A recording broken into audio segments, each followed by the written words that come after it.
Actuellement, vous êtes en CDI. On a 55 personnes, plus que la moitié du webinaire sont en CDI. Bravo. Ce sont les personnes qui ont accès au crédit d'investissement immobilier plus facilement que les autres. Il y a quelques-uns quand même au chômage, pas de CDD, 6% de chômeurs ou chômage force majeure. On est là pour vous également.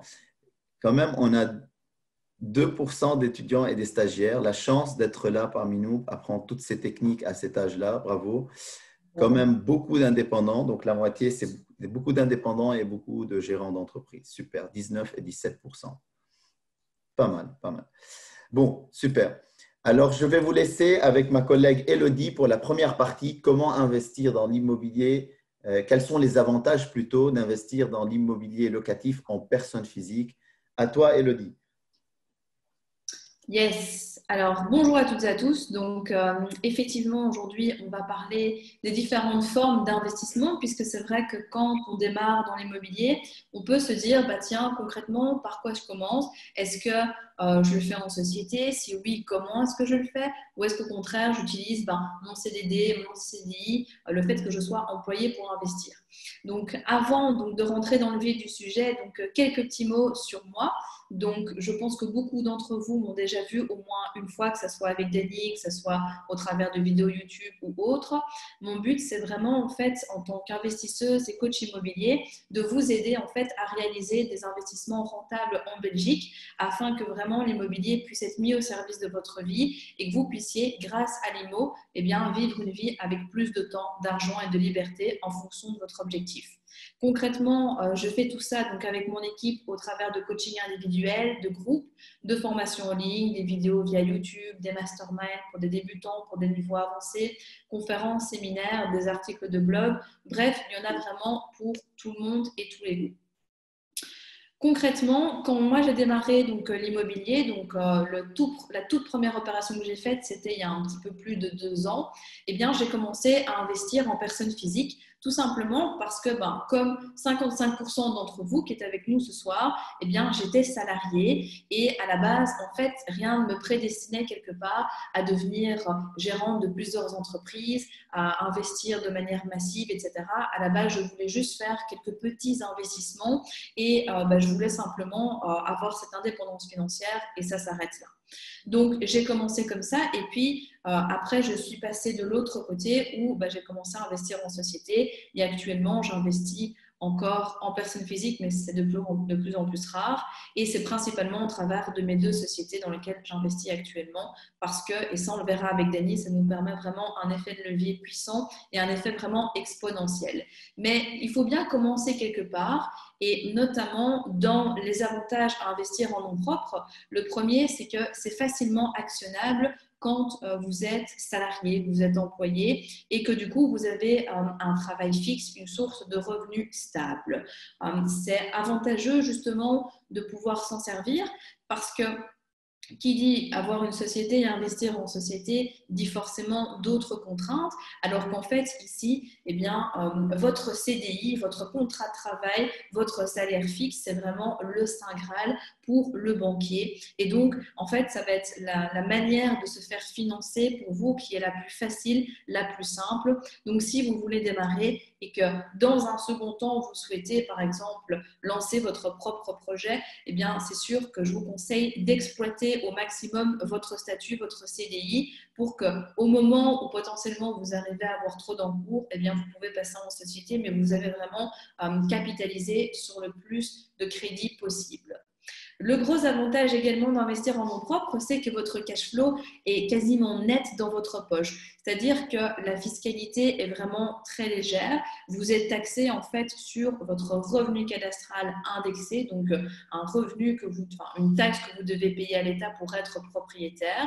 Et donc il y a une majoration dessus. Et en fait, ça représente très peu en termes d'impôts. C'est-à-dire que forcément, pour vous, c'est intéressant puisque bien évidemment, une fois que vous enlevez tout ce qui est taxes, tout ce qui est imposition, tout ce qui est crédit, assurance, etc., ben, ce qui reste, ça va directement dans votre poche et ça permet directement d'augmenter, par exemple, votre épargne, ça permet d'augmenter votre style de vie. En fait, vous pouvez disposer de cet argent comme vous le voulez et donc on comprend vite que si on fait, par exemple, un investissement qui nous rapporte 500 euros, un autre qui nous rapporte 500 euros et ainsi de suite, ben, ça veut dire qu'en 3 investissements, si à chaque fois vous avez 500 euros de cash flow net, eh bien, vous avez un salaire plus ou moins dans la moyenne et donc vous avez 1500 euros de cash flow net.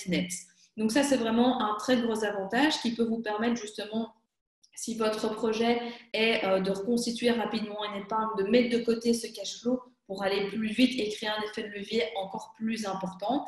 À contrario, et ça on le verra de la société, où forcément le cash flow net n'appartient pas directement à vous, il appartient à la société et donc vous ne savez pas en bénéficier comme vous le souhaitez directement. Il y a aussi toute la notion des abattements. Donc, en fonction des régions, la Belgique propose différents abattements, donc que ce soit en Wallonie, à Bruxelles ou en Flandre, vous pouvez bénéficier de réductions sur les droits d'enregistrement.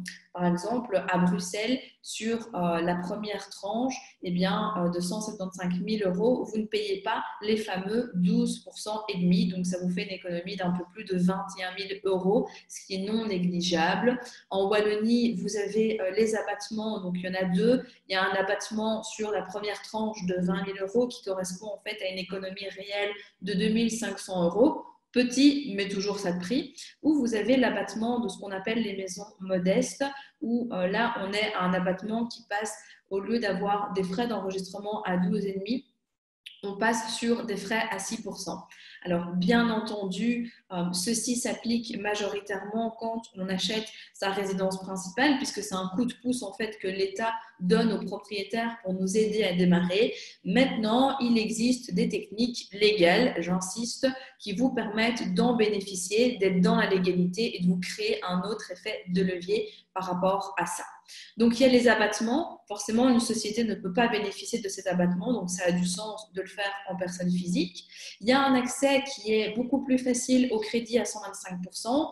Et là, en général, c'est un point qui intéresse un bon nombre d'entre vous, puisqu'on remarque que souvent, en fait, la plupart des gens cherchent à mettre le moins d'argent possible dans leur opération. On peut comprendre, comme dans tout, il y a du pour et du contre, mais ce qui est sûr, c'est qu'avec le crédit à 125%, vous avez la possibilité de faire un effet de levier qui est plus grand et donc forcément de garder votre cash pour pouvoir le réinvestir dans d'autres opérations après. Typiquement, comment ça fonctionne au niveau du crédit à 125? Qu'est-ce qu'il est possible à l'heure actuelle?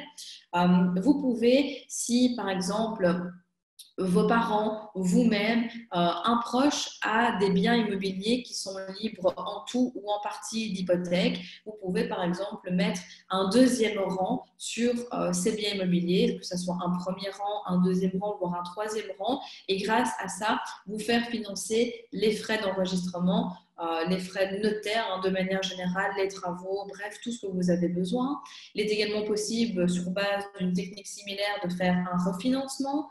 Pareil au niveau d'un nantissement, donc c'est-à-dire bloquer une somme d'argent en fait sur un compte pendant une période donnée afin, du coup, d'ici par exemple quelques mois ou quelques années, récupérer le cash que vous avez bloqué sur le compte pour pouvoir continuer à réinvestir tout en ayant été financé à 125. On sait utiliser ses assurances groupes, ses PLCI, son EIP si vous êtes indépendant ou en société. Bref, il y a en fait beaucoup de mécanismes qui sont assez peu connu en fait du grand public sur la manière de faire des crédits à 125. Donc, c'est encore possible et ce sera surtout possible avec un investissement en personne physique, donc en nom propre. Ça convient également pour des investisseurs novices puisque quand on démarre, on le sait, il y a beaucoup de choses à apprendre entre le financement, le travaux, la recherche du bien, les calculs de rentabilité, la mise en location, etc., etc. Parfois, on peut être perdu face à l'immensité, la complexité de ce que ça représente en fait au niveau de l'immobilier, vu que ça touche à tellement de pans différents. Et l'avantage, c'est que si vous le faites en personne physique, vous devez vous concentrer, entre guillemets, juste sur le processus immobilier, sur les strates, sur les étapes, alors que quand vous le faites en société, si par exemple vous êtes novice et que vous n'y connaissez pas grand-chose, ni à l'investissement, ni en société, vous allez devoir gérer vraiment une partie investissement et une partie entrepreneuriale, ce qui va vous rajouter de la complexité au départ et potentiellement faire des mauvaises erreurs de calcul, mauvaises erreurs de gestion et donc vous permettre justement d'avoir un désavantage par rapport à ça et vous faire potentiellement rater votre opération, mal calculer votre cash flow, bref, j'en passe. Mais donc, c'est un niveau au-dessus qui vient complexifier la société. Et donc, pour cette raison-là, investir en nom propre vous permet, du coup, en termes d'avantages, que ça soit beaucoup plus facile pour vous. Et ça vous permet surtout de monter crescendo. Après, comme dans tout, il y a des inconvénients, bien entendu. Le principal inconvénient quand vous investissez en nom propre, c'est votre taux d'endettement. C'est-à-dire que bon nombre d'entre vous ont peut-être déjà entendu parler de ce fameux taux d'endettement de 33% qui se fait beaucoup chez nos voisins français. Chez nous, ça n'existe pas réellement, c'est-à-dire que bien sûr, il y a une notion de taux d'endettement, mais on va plutôt parler de reste à vivre. Et donc, le reste à vivre, lui, il se calcule en fonction des banques, en fonction de votre situation, de votre projet. Il va vous falloir globalement un reste à vivre entre 900 et 1200 euros si vous êtes isolé et dans les 1500 si vous avez des enfants à charge. Bien évidemment, c'est du cas par cas, mais ça veut dire que de toute façon, vous allez devoir, si vous investissez en nom propre, tenir compte en fait de ceci. Tenir compte de ceci tout simplement parce que sinon pour vous, ça va être compliqué et à un moment, vous aurez auprès de la banque trop d'encours et cet encours va faire que les organismes ne voudront plus vous prêter de l'argent, ce qui n'est quand même pas le but par rapport à tout ça. Alors, je ne sais pas pourquoi ça a switché. Hop. Du coup, oui. Donc, le problème d'encours, vous ne l'aurez pas en société, mais ça, Dany vous l'expliquera plus en détail. Mais ce qui est sûr, c'est qu'à un moment, la banque va considérer qu'il y a un trop gros risque sur votre tête. Et s'il y a un risque qui est trop gros, elle va tout simplement vous bloquer les portes du crédit. Et donc, adieu l'effet de levier.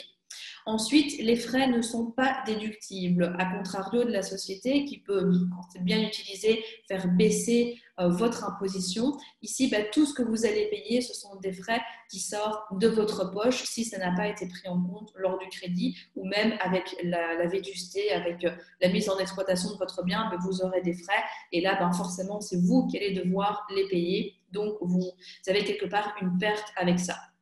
Difficile de scaler. Je ne sais pas si vous êtes familier avec la notion de scaling ou pas, mais le scaling, c'est vraiment le fait de pouvoir enchaîner, de pouvoir aller plus vite, aller plus loin et dans ce cadre-ci, d'investir massivement. Comme je le disais, ça va être difficile, majoritairement parce qu'il y aura un problème d'encours. Et au-delà de ça, il y a un moment, vous risquez une requalification des revenus. Et ça, je vais vous l'expliquer juste après à quoi je fais référence par rapport à ça. Mais vous serez bloqué d'une manière ou d'une autre. Et même au bout d'un moment, peut-être que c'est même le cash qui va vous manquer. Et donc, pour toutes ces raisons, l'investissement en propre, je pense que c'est excellent quand on commence, quand on a un CDI, quand on est employé, etc., et qu'on veut maximiser au mieux. Mais par contre, vous allez être bloqué. Alors, si votre but, c'est de faire quelques investissements, de remplacer par exemple votre salaire avec vos revenus immobiliers, d'avoir 4-5 biens immobiliers et c'est tout, là, c'est parfait parce que vous n'allez pas devoir rentrer dans des formes beaucoup plus complexes. Donc, c'est nickel. Par contre, si vous voulez aller plus loin et plus vite, il faudra passer à la société. Et au niveau de la requalification, c'est quelque chose qui effraie de plus en plus de personnes, à juste titre, je pense. Mais déjà, la requalification, c'est quoi? Comme je le disais, en fait, on est très peu taxé en personne physique. Et comme on est très peu taxé, forcément, il y a un manquement au niveau de l'imposition, il y a un manquement au niveau de l'État. Et je pense que vous le savez aussi bien que moi, mais en Belgique, on est extrêmement taxé sur tout. Et donc, c'est encore une des rares exceptions, un des rares secteurs où il y a vraiment une bulle positive pour les propriétaires, pour les investisseurs immobiliers. Par contre, il y a eu un petit peu des vagues récemment en expliquant que le fisc, les investisseurs étaient dans le collimateur du fisc, qu'ils allaient requalifier, etc. Et donc, ça veut dire que s'il y a requalification, ce que vous gagnez à la base en net sera soumis à une imposition, soit une imposition d'activité professionnelle à 50%, soit vous êtes taxé à des revenus divers à 30%, et donc ça veut dire que ce que vous allez gagner sera moindre. Rassurez-vous, par rapport à ça, on n'y est pas encore non plus. Ça fait, je pense, depuis 1980 que dans les articles de journaux, vous pouvez retrouver des articles comme il est apparu récemment dans le Trend Tendance, des choses comme ça, dans lequel on disait que les propriétaires devaient faire attention parce qu'on allait être requalifié. Donc, on n'y est pas encore. Toutefois, avec tout ce qui se passe, avec le Covid, avec les manquements que ça fait dans les caisses de l'État, ça ne m'étonnerait pas qu'on y vienne. Ce qui est sûr, je pense, c'est qu'il y a encore vraiment un créneau, une opportunité à saisir par rapport à ça. Maintenant, je ne suis pas sûre du tout que ça durera encore pendant 10 ans.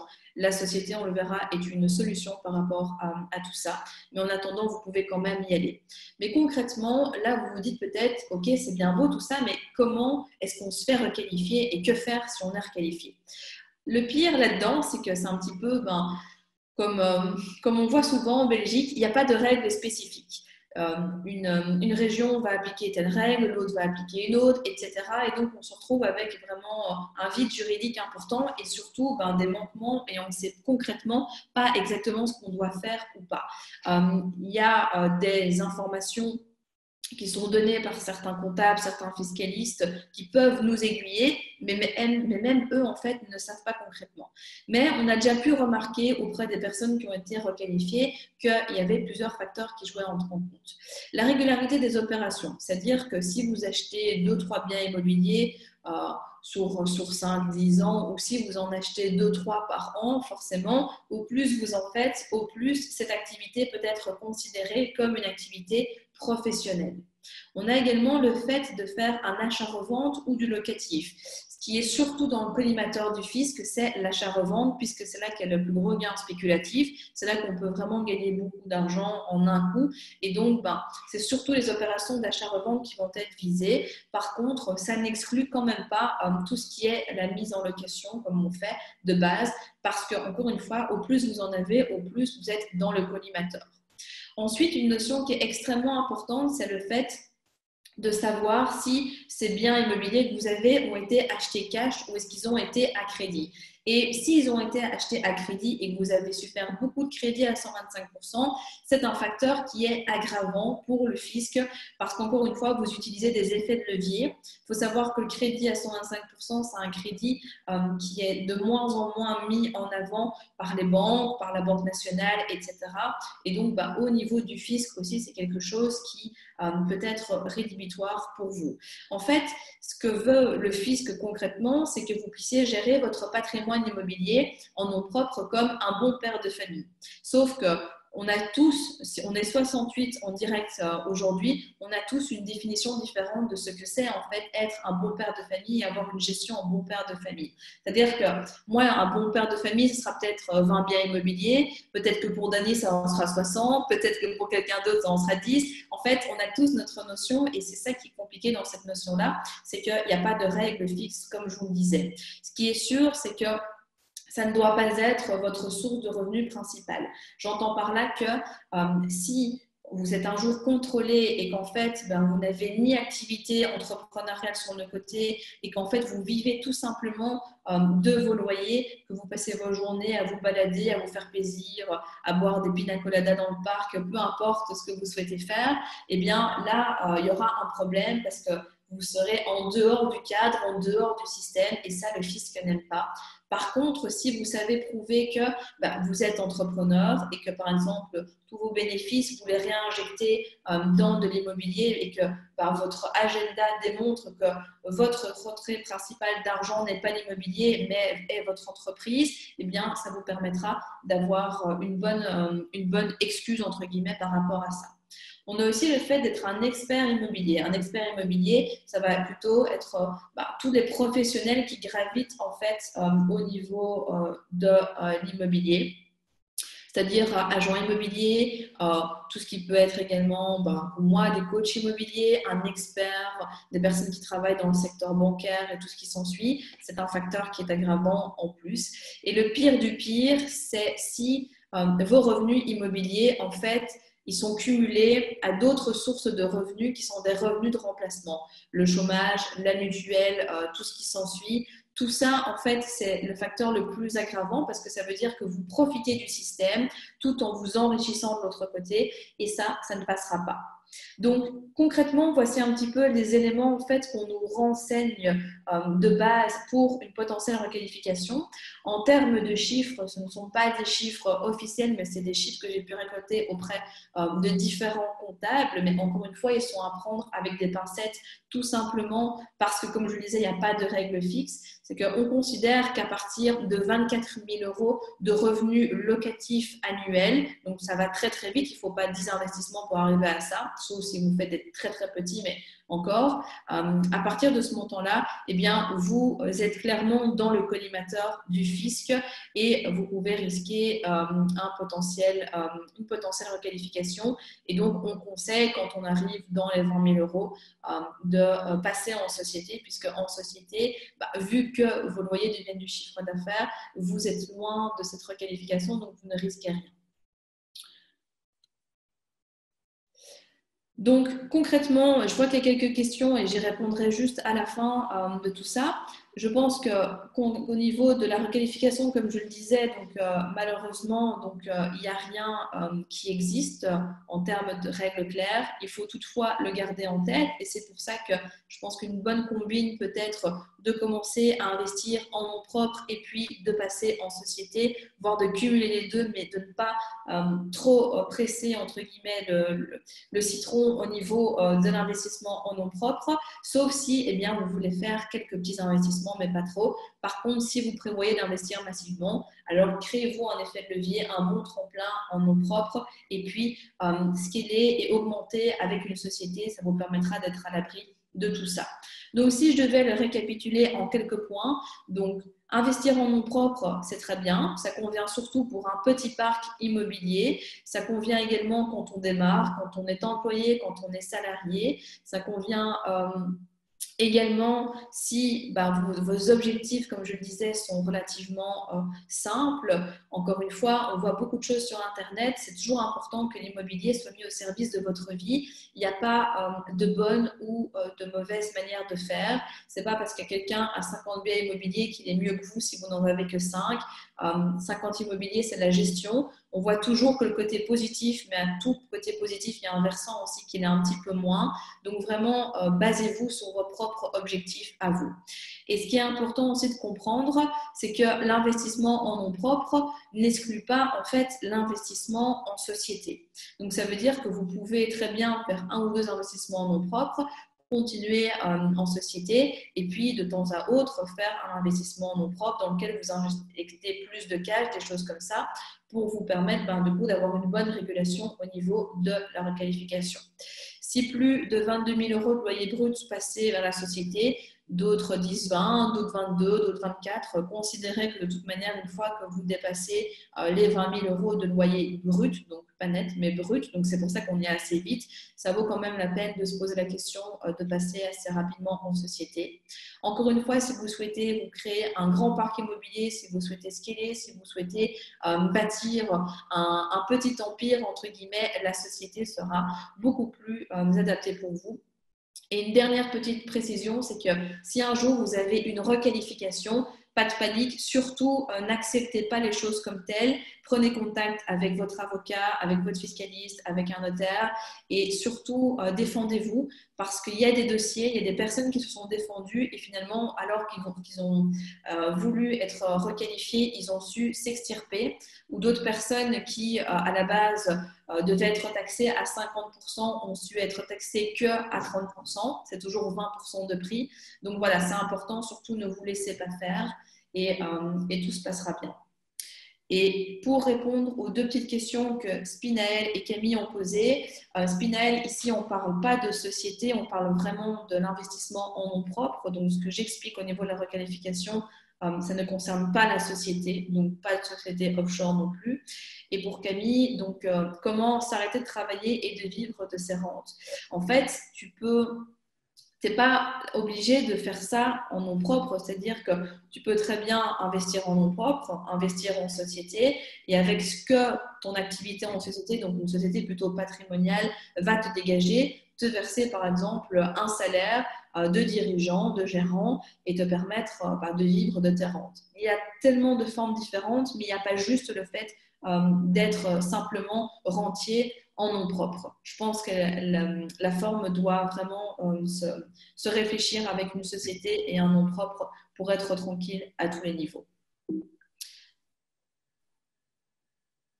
Voilà, Dani, je te recède la parole du coup pour la suite. Super, merci Elodie, merci pour cette belle intervention. Ça me fait penser parce que j'étais en discussion avec mon avocat fiscaliste il y a quelques jours, quelques semaines même. Et ce que tu viens de présenter, c'est exactement, c'est qu'à chaque fois on va chez un avocat fiscaliste pour nous conseiller, ben, il nous fait facturer des centaines d'euros pour ce genre d'informations. Merci Elo.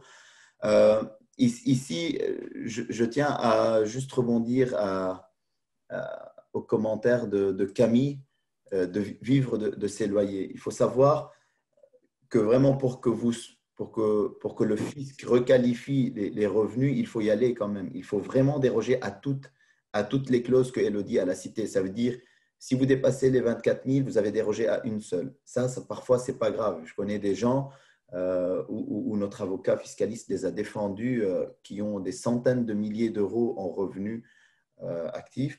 Mais ce que le fisc n'aime pas, c'est quand vous dérogez à toutes les règles, à toutes les clauses. Ça veut dire vous avez dépassé les 24 000, vous êtes au chômage, vous profitez du système, vous faites des achats-reventes pour faire des plus-values. Vous n'avez pas un boulot à côté et donc vous ne touchez pas de salaire et vous êtes à temps plein sur ce métier-là. Donc, quand vous dérogez vraiment à tous ces points-là, c'est là où vous risquez d'être requalifié. Okay? N'ayez pas peur quand même. Vraiment, vous pouvez y aller, vous pouvez devenir rentier même. Mais il faut déroger à toutes ces clauses-là ou ces conditions-là pour être requalifié en personne physique. Vous pouvez quand même y aller. Il y a beaucoup d'avantages en personne physique qu'elle a cité, surtout l'abattement aussi à Bruxelles, du jamais vu aujourd'hui pour les primo-acquéreurs à Bruxelles. Vous pouvez avoir jusqu'à un abattement de 22 000 euros. Ça veut dire, si vous devez payer 25 000 euros de frais chez le notaire, les droits d'enregistrement, ben vous allez payer que 3 000 euros. Vous allez déduire 22 000 euros pour les primo-acquéreurs. C'est très, très puissant, du jamais vu dans toutes les régions. Bruxelles, aujourd'hui, c'est beaucoup plus avantageux. Et rien ne vous empêche d'habiter dans ce bien et en même temps louer une partie en colocation, comme elle expliquait Elodie, qu'il existe des astuces pour le rendre actif, le bien, et pas un passif, ou louer une partie, ou de temps en temps louer en location saisonnière si vous n'êtes pas là ou vous partez en vacances. Donc, il y a beaucoup d'avantages. Il ne faut pas mettre ça de côté et dire, voilà, je dépasse les 24 000 euros, je passe à la société. Il y a quand même beaucoup d'avantages, il ne faut pas le nier, surtout pour parfois mettre moins d'apport, parfois faire des crédits sur 25 ans, 30 ans. Ça peut arriver de faire des crédits sur 30 ans pour ceux qui ont accès au fonds du logement, qu'on peut presque impossible de le faire en société. Donc, bonsoir à tout le monde. Moi, je m'appelle Dani Palmera. Je suis serial entrepreneur. J'ai fondé et je suis associé dans plus de 5 entreprises actuellement. J'ai une vingtaine d'employés dans une de mes entreprises et je suis également investisseur dans l'immobilier plutôt locatif. Je ne fais pas des achats-reventes, donc je suis plus dans l'achat locatif. Je possède actuellement 10 immeubles sur Bruxelles et un en dehors de la Belgique, avec plus d'une soixantaine d'unités locatives qui m'ont permis d'atteindre une certaine liberté financière avec ces revenus passifs. Et donc, il y a un an, j'ai fondé le concept et le club The Mind, dans lequel j'organise des séminaires, des conférences et surtout, j'ai créé un club privé dans lequel j'accompagne des personnes entre 3 à 7 ans pour pouvoir atteindre leur liberté financière également. Aujourd'hui, je vais vous parler plutôt de l'investissement immobilier en société. Donc, quand on investit dans l'immobilier, il n'y a pas 10 000 choix. Soit on investit en personne physique, on achète des immeubles en personne physique, en privé, on dit ça. Soit on achète ça en société ou on peut faire des mix entre les deux. On ne va pas parler du mix entre les deux. Elodie vous a parlé des avantages et inconvénients de l'investissement en personne physique. Moi, je vais également vous présenter une autre alternative. Il n'y a pas c'est la bonne solution ou celle d'Elodie est la meilleure. Il faut, comme elle a dit, on peut combiner les deux et ça dépend de beaucoup de paramètres en fait. pour ceux qui me connaissent déjà, vous savez que j'ai été coaché par Robert Kiyosaki et Robert Kiyosaki me répète toujours, Danny, la société, c'est le terrain des grands pour investir dans l'immobilier. La société, en fait, pour lui, on ne peut même pas dissocier business et investissement immobilier. Il dit que la création de business et investir dans l'immobilier à côté, grâce à ce business, c'est un team player. Il dit on doit jongler avec les deux en même temps. Donc, il disait toujours, Danny, si tu veux faire des choses très, très grandes, ne pense pas en personne physique, tu dois toujours penser corporate, tu dois toujours penser business, parce que la société, vous ne verrez jamais une personne hyper riche, méga riche, multimillionnaire qui n'a pas de société en personne physique. C'est très rare. Donc, souvent, on me pose des questions. Dany, est-ce que j'investis dans tous mes séminaires, dans le club, souvent, est-ce que je dois investir plutôt en personne physique dans l'immobilier cette année ou en société? Et la réponse est toujours ça dépend. Je pense que Elodie aussi, elle est confrontée souvent à cette question. La réponse, c'est ça dépend. Ça dépend de quoi? Ça dépend de beaucoup de paramètres. Mais si vraiment on regroupe tous ces paramètres-là en un seul paramètre, je dirais c'est quel type d'entrepreneur vous êtes. Parce que ça dépend, ça peut dépendre de quel type de bien vous achetez. Si vous achetez des habitations, par exemple, de commerce, vous serez taxé sur les loyers. Tout à l'heure, Elodie, elle disait que les loyers sont nets d'impôts. C'est pour les loyers d'habitation, pour les appartements, pour les biens d'habitation. Quand il s'agit des bureaux, des garages, des commerces, des usines, directement, ça devient taxé et moins avantageux en personne physique. Donc, ça, c'est un des paramètres. Deux, ça dépend, par exemple, de votre objectif. Ça dépend quand même de plusieurs paramètres. Mais si on regroupe tous ces paramètres en un seul, ça dépend du type d'entrepreneur que vous êtes. Et dans le monde de l'entrepreneuriat, dans le monde de l'investissement immobilier, il y a toujours un pourquoi. Pourquoi souvent des personnes investissent dans l'immobilier? Pourquoi ils veulent devenir rentiers? Pourquoi ils veulent avoir des revenus passifs? Il y a un pourquoi derrière qui est le plus important. Et ça dépend du type d'entrepreneur que vous êtes. Et si on résume les types d'entrepreneurs qui existent sur cette terre, on peut dire qu'il y a deux grandes catégories, les entrepreneurs d'empire et les entrepreneurs de lifestyle. Et il y a entre les deux également, mais je vais vous expliquer un peu la différence entre les entrepreneurs d'empire et l'entrepreneur de lifestyle. Alors, j'ai trouvé une magnifique vidéo. Je vous invite à voir le film Troy. Le film Troie, tout le monde connaît le cheval de Troie avec Brad Pitt qui joue le rôle d'Achille dedans, le talon d'Achille, tout le monde connaît. Dans ce film, je vous invite à le regarder. Tout le monde connaît la princesse, la reine Helena qui est partie avec le prince Paris de Troie, je pense, qui était marié au roi de Sparta et ça touchait à l'honneur du pays. Donc, au début du film, vous voyez le général, le roi, il envoie le général pour aller chercher Achille pour combattre à leur côté contre Troie.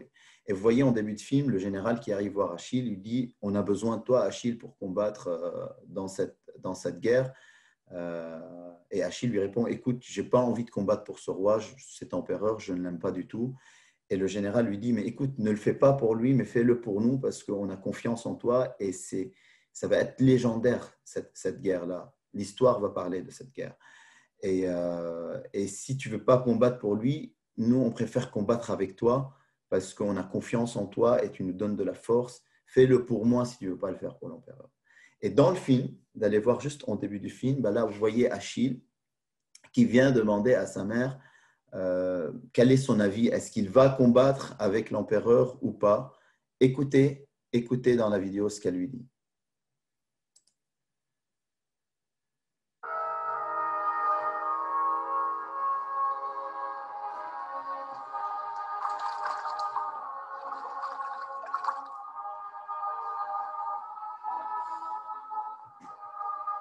Je savais qu'il viendrait te chercher. Bien avant ta naissance, je savais qu'il viendrait. Ils veulent que tu combattes à Troie.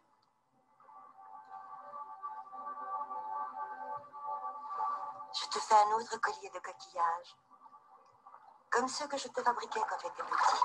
Tu te souviens? Mère,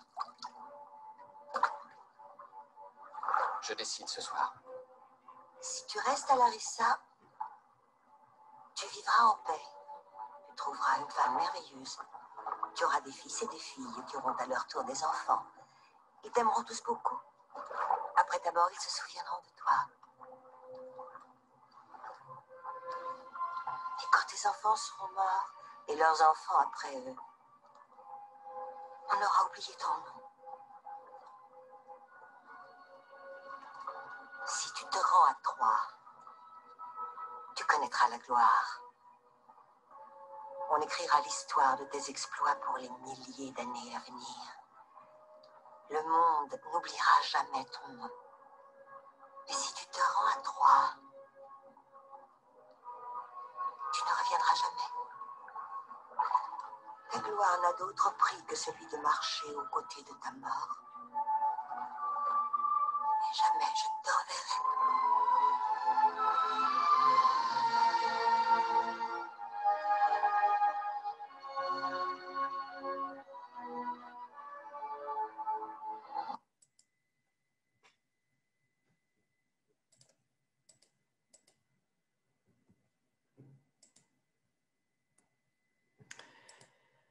Donc, je reviens à la présentation.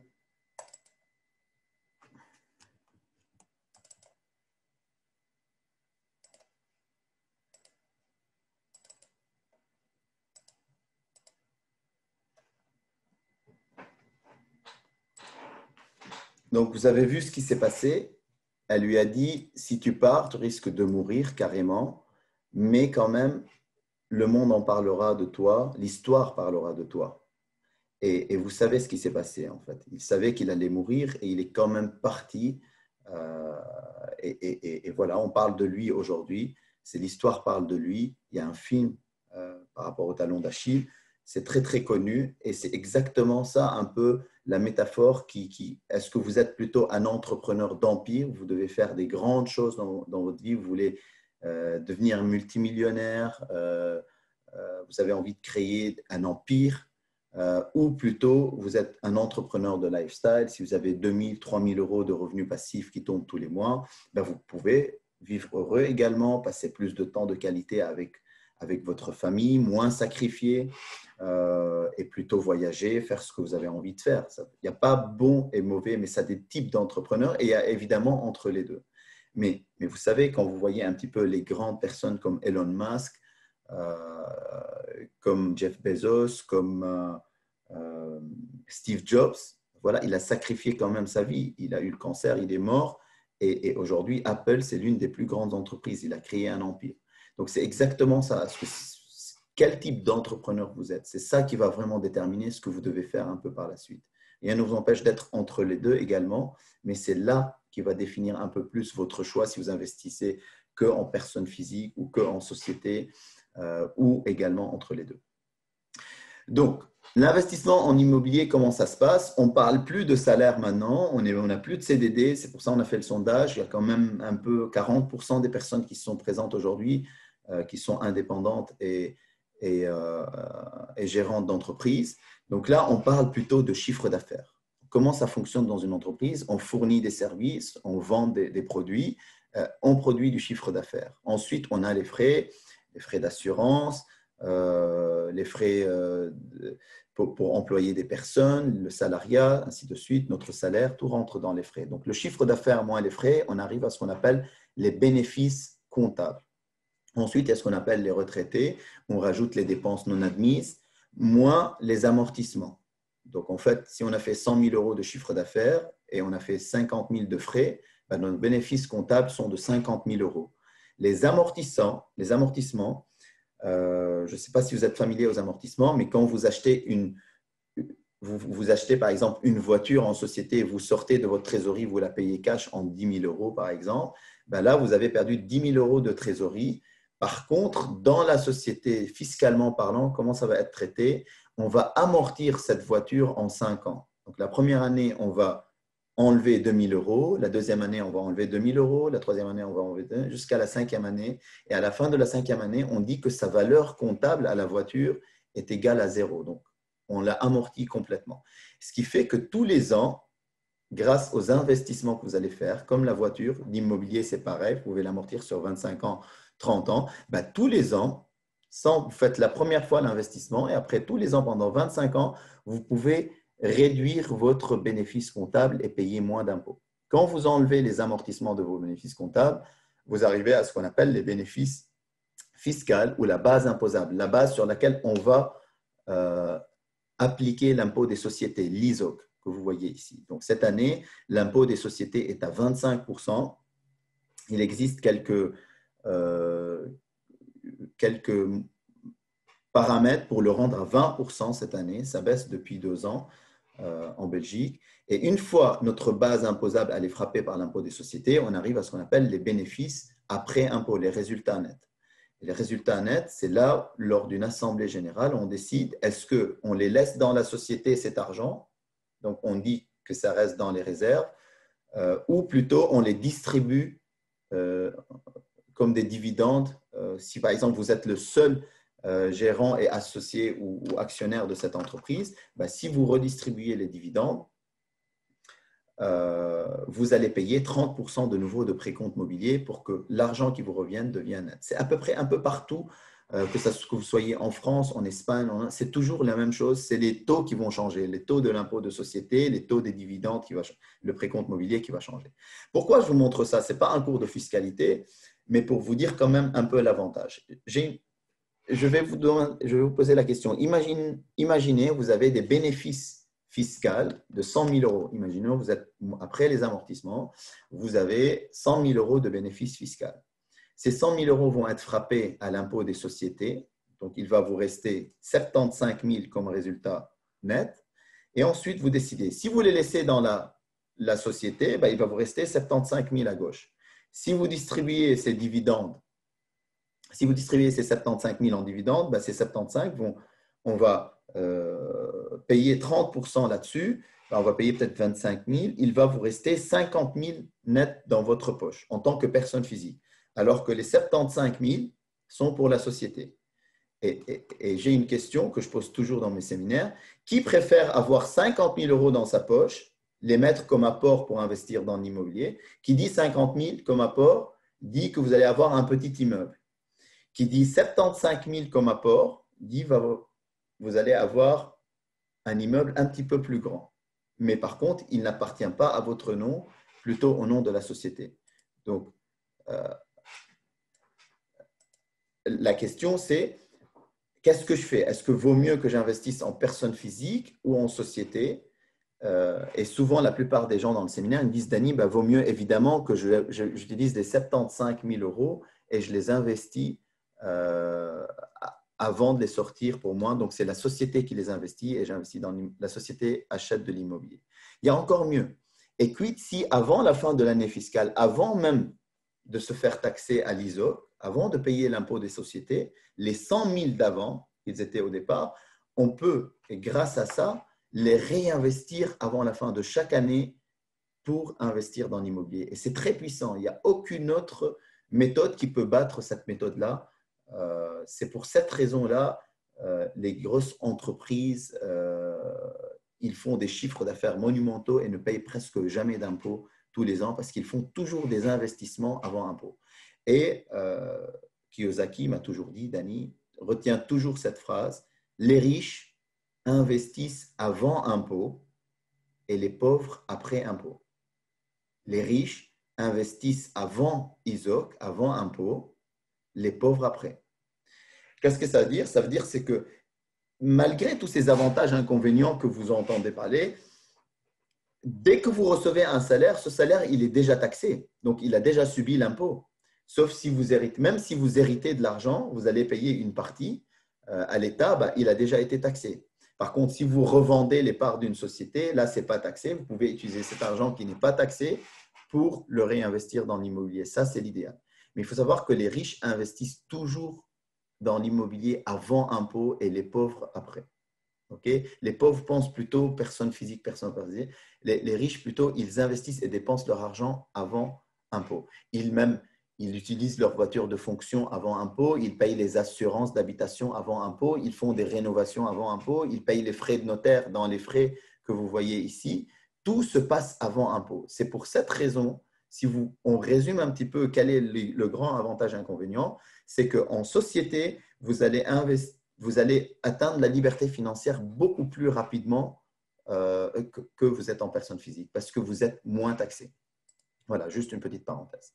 Maintenant, je vous ai vraiment listé tous les avantages et inconvénients d'investissement immobilier en société.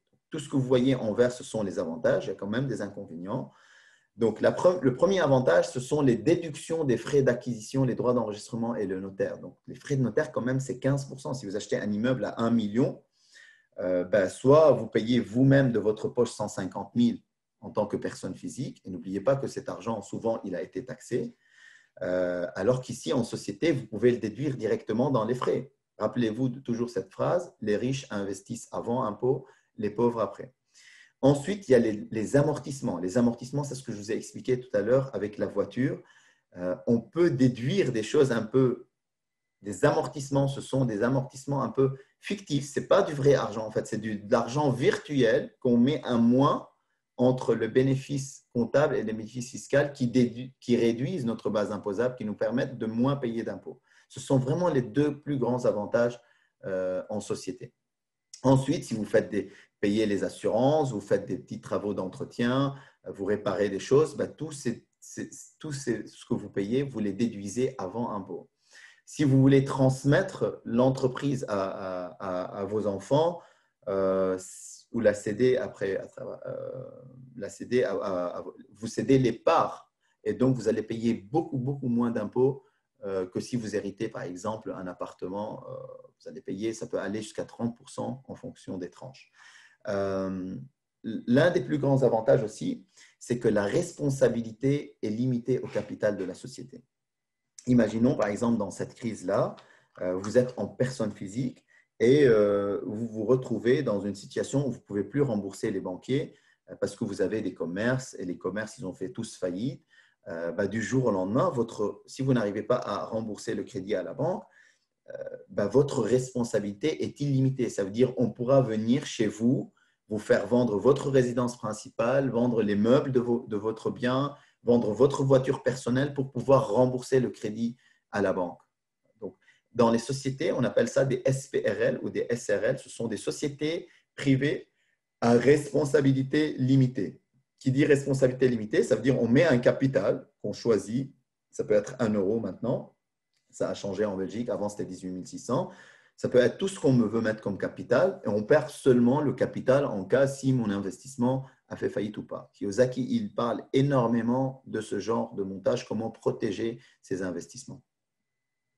L'avantage également en société, c'est qu'on peut se positionner facilement sur les immeubles mixtes et les immeubles de commerce, les immeubles de bureaux. Alors qu'en personne physique, si on achète ce genre d'immeuble-là, qui a des commerces et des entrepôts et des garages, là, on est trop taxé sur les loyers. Jusqu'à 40%, on peut être taxé sur les loyers. Seulement en habitation, on ne paye pas d'impôt en personne physique. Alors qu'en société, il n'y a plus de différenciation commerce, habitation. Tout rentre comme chiffre d'affaires dans la société. Donc, c'est là où on commence un peu à basculer un peu dans les inconvénients. Qui dit chiffre d'affaires, dit ce sont les loyers qui vont être taxés à l'impôt des sociétés.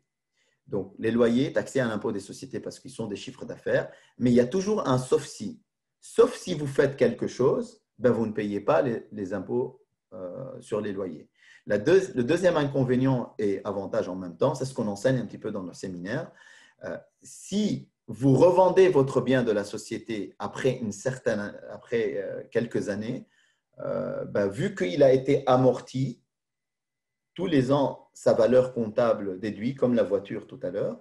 Imaginons, après 30 ans, vous revendez votre bien que vous avez acheté à 1 million, vous le revendez à 2 millions, la plus-value maintenant, c'est plus 2 millions moins 1 million. Vous l'avez acheté à 1 million, vous le revendez à 2 millions en personne physique, vous avez fait, on dit, une plus-value de 1 million. En société, ça dépend à quelle année vous l'avez vendu. Si vous avez amorti complètement votre bâtiment 33 ans plus tard, sa valeur comptable, elle est égale à 0. Si vous le revendez à 2 millions, la plus-value, maintenant, elle est de 2 millions moins 0, la valeur comptable. Donc, la plus-value, elle est beaucoup plus élevée que la plus-value en personne physique et vous serez taxé à l'impôt des sociétés, 25% sur la plus-value comptable, on appelle ça en société. Mais il y a toujours un sauf si qu'on explique également dans nos séminaires. Sauf si vous faites quelque chose, vous ne payerez jamais d'impôts ou vous payez plutôt des impôts étalés dans le temps, beaucoup moindres et vaut beaucoup mieux les étaler sur le temps que les payer tout de suite. Et ensuite, on rentre un petit peu dans les inconvénients, les vrais inconvénients, c'est qu'il n'y a pas d'abattement. Je viens de vous dire qu'à Bruxelles, 22 000 euros, vous pouvez obtenir des abattements si vous êtes primo-acquéreur. Si vous faites en société, vous n'aurez pas ces abattements sur les frais de notaire, et ce qui est dommage. C'est vraiment avantageux de faire ce premier achat à Bruxelles. Ensuite, c'est très difficile, voire impossible.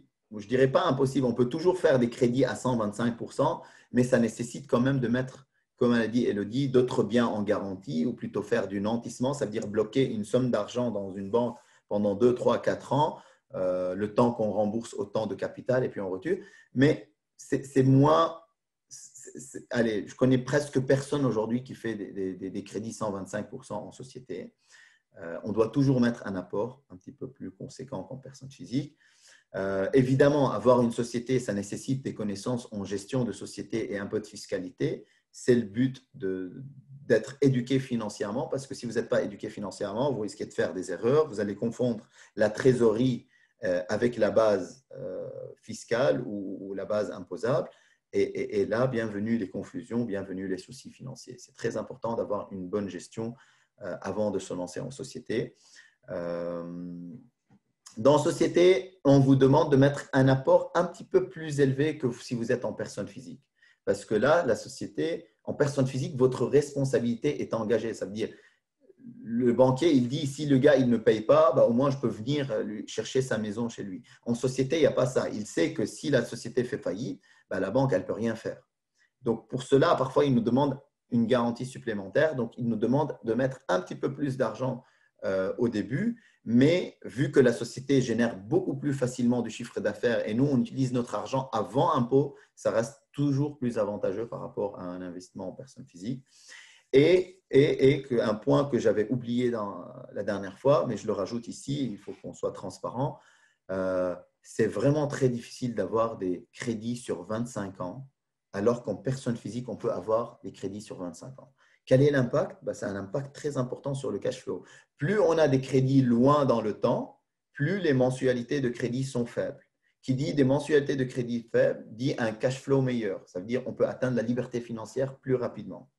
Alors qu'en société, vraiment, il faut tabuler. Moi, tous mes investissements, je le fais sur 20 ans. J'ai vraiment du mal à faire sur 25 ans. Il faut vraiment déroger pour y arriver. Mais voici un peu les avantages et inconvénients de la société. Donc, en résumé, pour finir, qu'est-ce que je fais, Dani? Qu'est-ce que je fais concrètement? Ok, c'est bien, avantages, inconvénients. C'est très simple. Dans mon club, nous, on regarde déjà les types d'entrepreneurs. Est-ce que vous êtes plutôt un entrepreneur d'empire? On sait que vous avez une société d'exploitation. Si cette société d'exploitation, elle fait beaucoup de bénéfices et c'est une entreprise qui n'est pas risquée, ça veut dire qui n'est pas dans le milieu HoReCa ou bâtiment, travaux, rénovation, tout ça. Si c'est une entreprise d'exploitation, elle a beaucoup de bénéfices et elle n'est pas risquée, l'idéal, je vous explique comment faire pour combiner les deux en même temps. Ça veut dire dans la même société avant ISOC, c'est ce que je vous ai expliqué tout à l'heure, vous investissez tous les bénéfices que vous avez faits dans l'immobilier locatif et on appelle ça la Ferrari de l'indépendance financière. Donc, j'ai passé des heures et des jours et des dizaines et des vingtaines d'heures avec des fiscalistes, avocats, qu'à chaque fois, ils venaient avec des solutions complexes.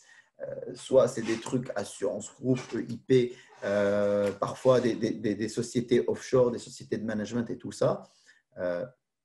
Toutes les solutions sont valables. Je ne suis pas en train de dire que ce n'est pas bon, mais cette méthode-là, si vous avez une entreprise qui génère du chiffre d'affaires, qui fait des bénéfices et elle n'est pas risquée, personne ne peut vous battre. Vous avez la Ferrari vers votre indépendance financière. C'est ce que Robert Kiyosaki m'a appris et c'est ce qu'il a fait pour avoir aujourd'hui, je pense, 5600 ou 6500 unités locatives après une vingtaine d'années, une quinzaine d'années, ce n'est pas énorme. Donc, il a bâti un empire avec cette méthode-là.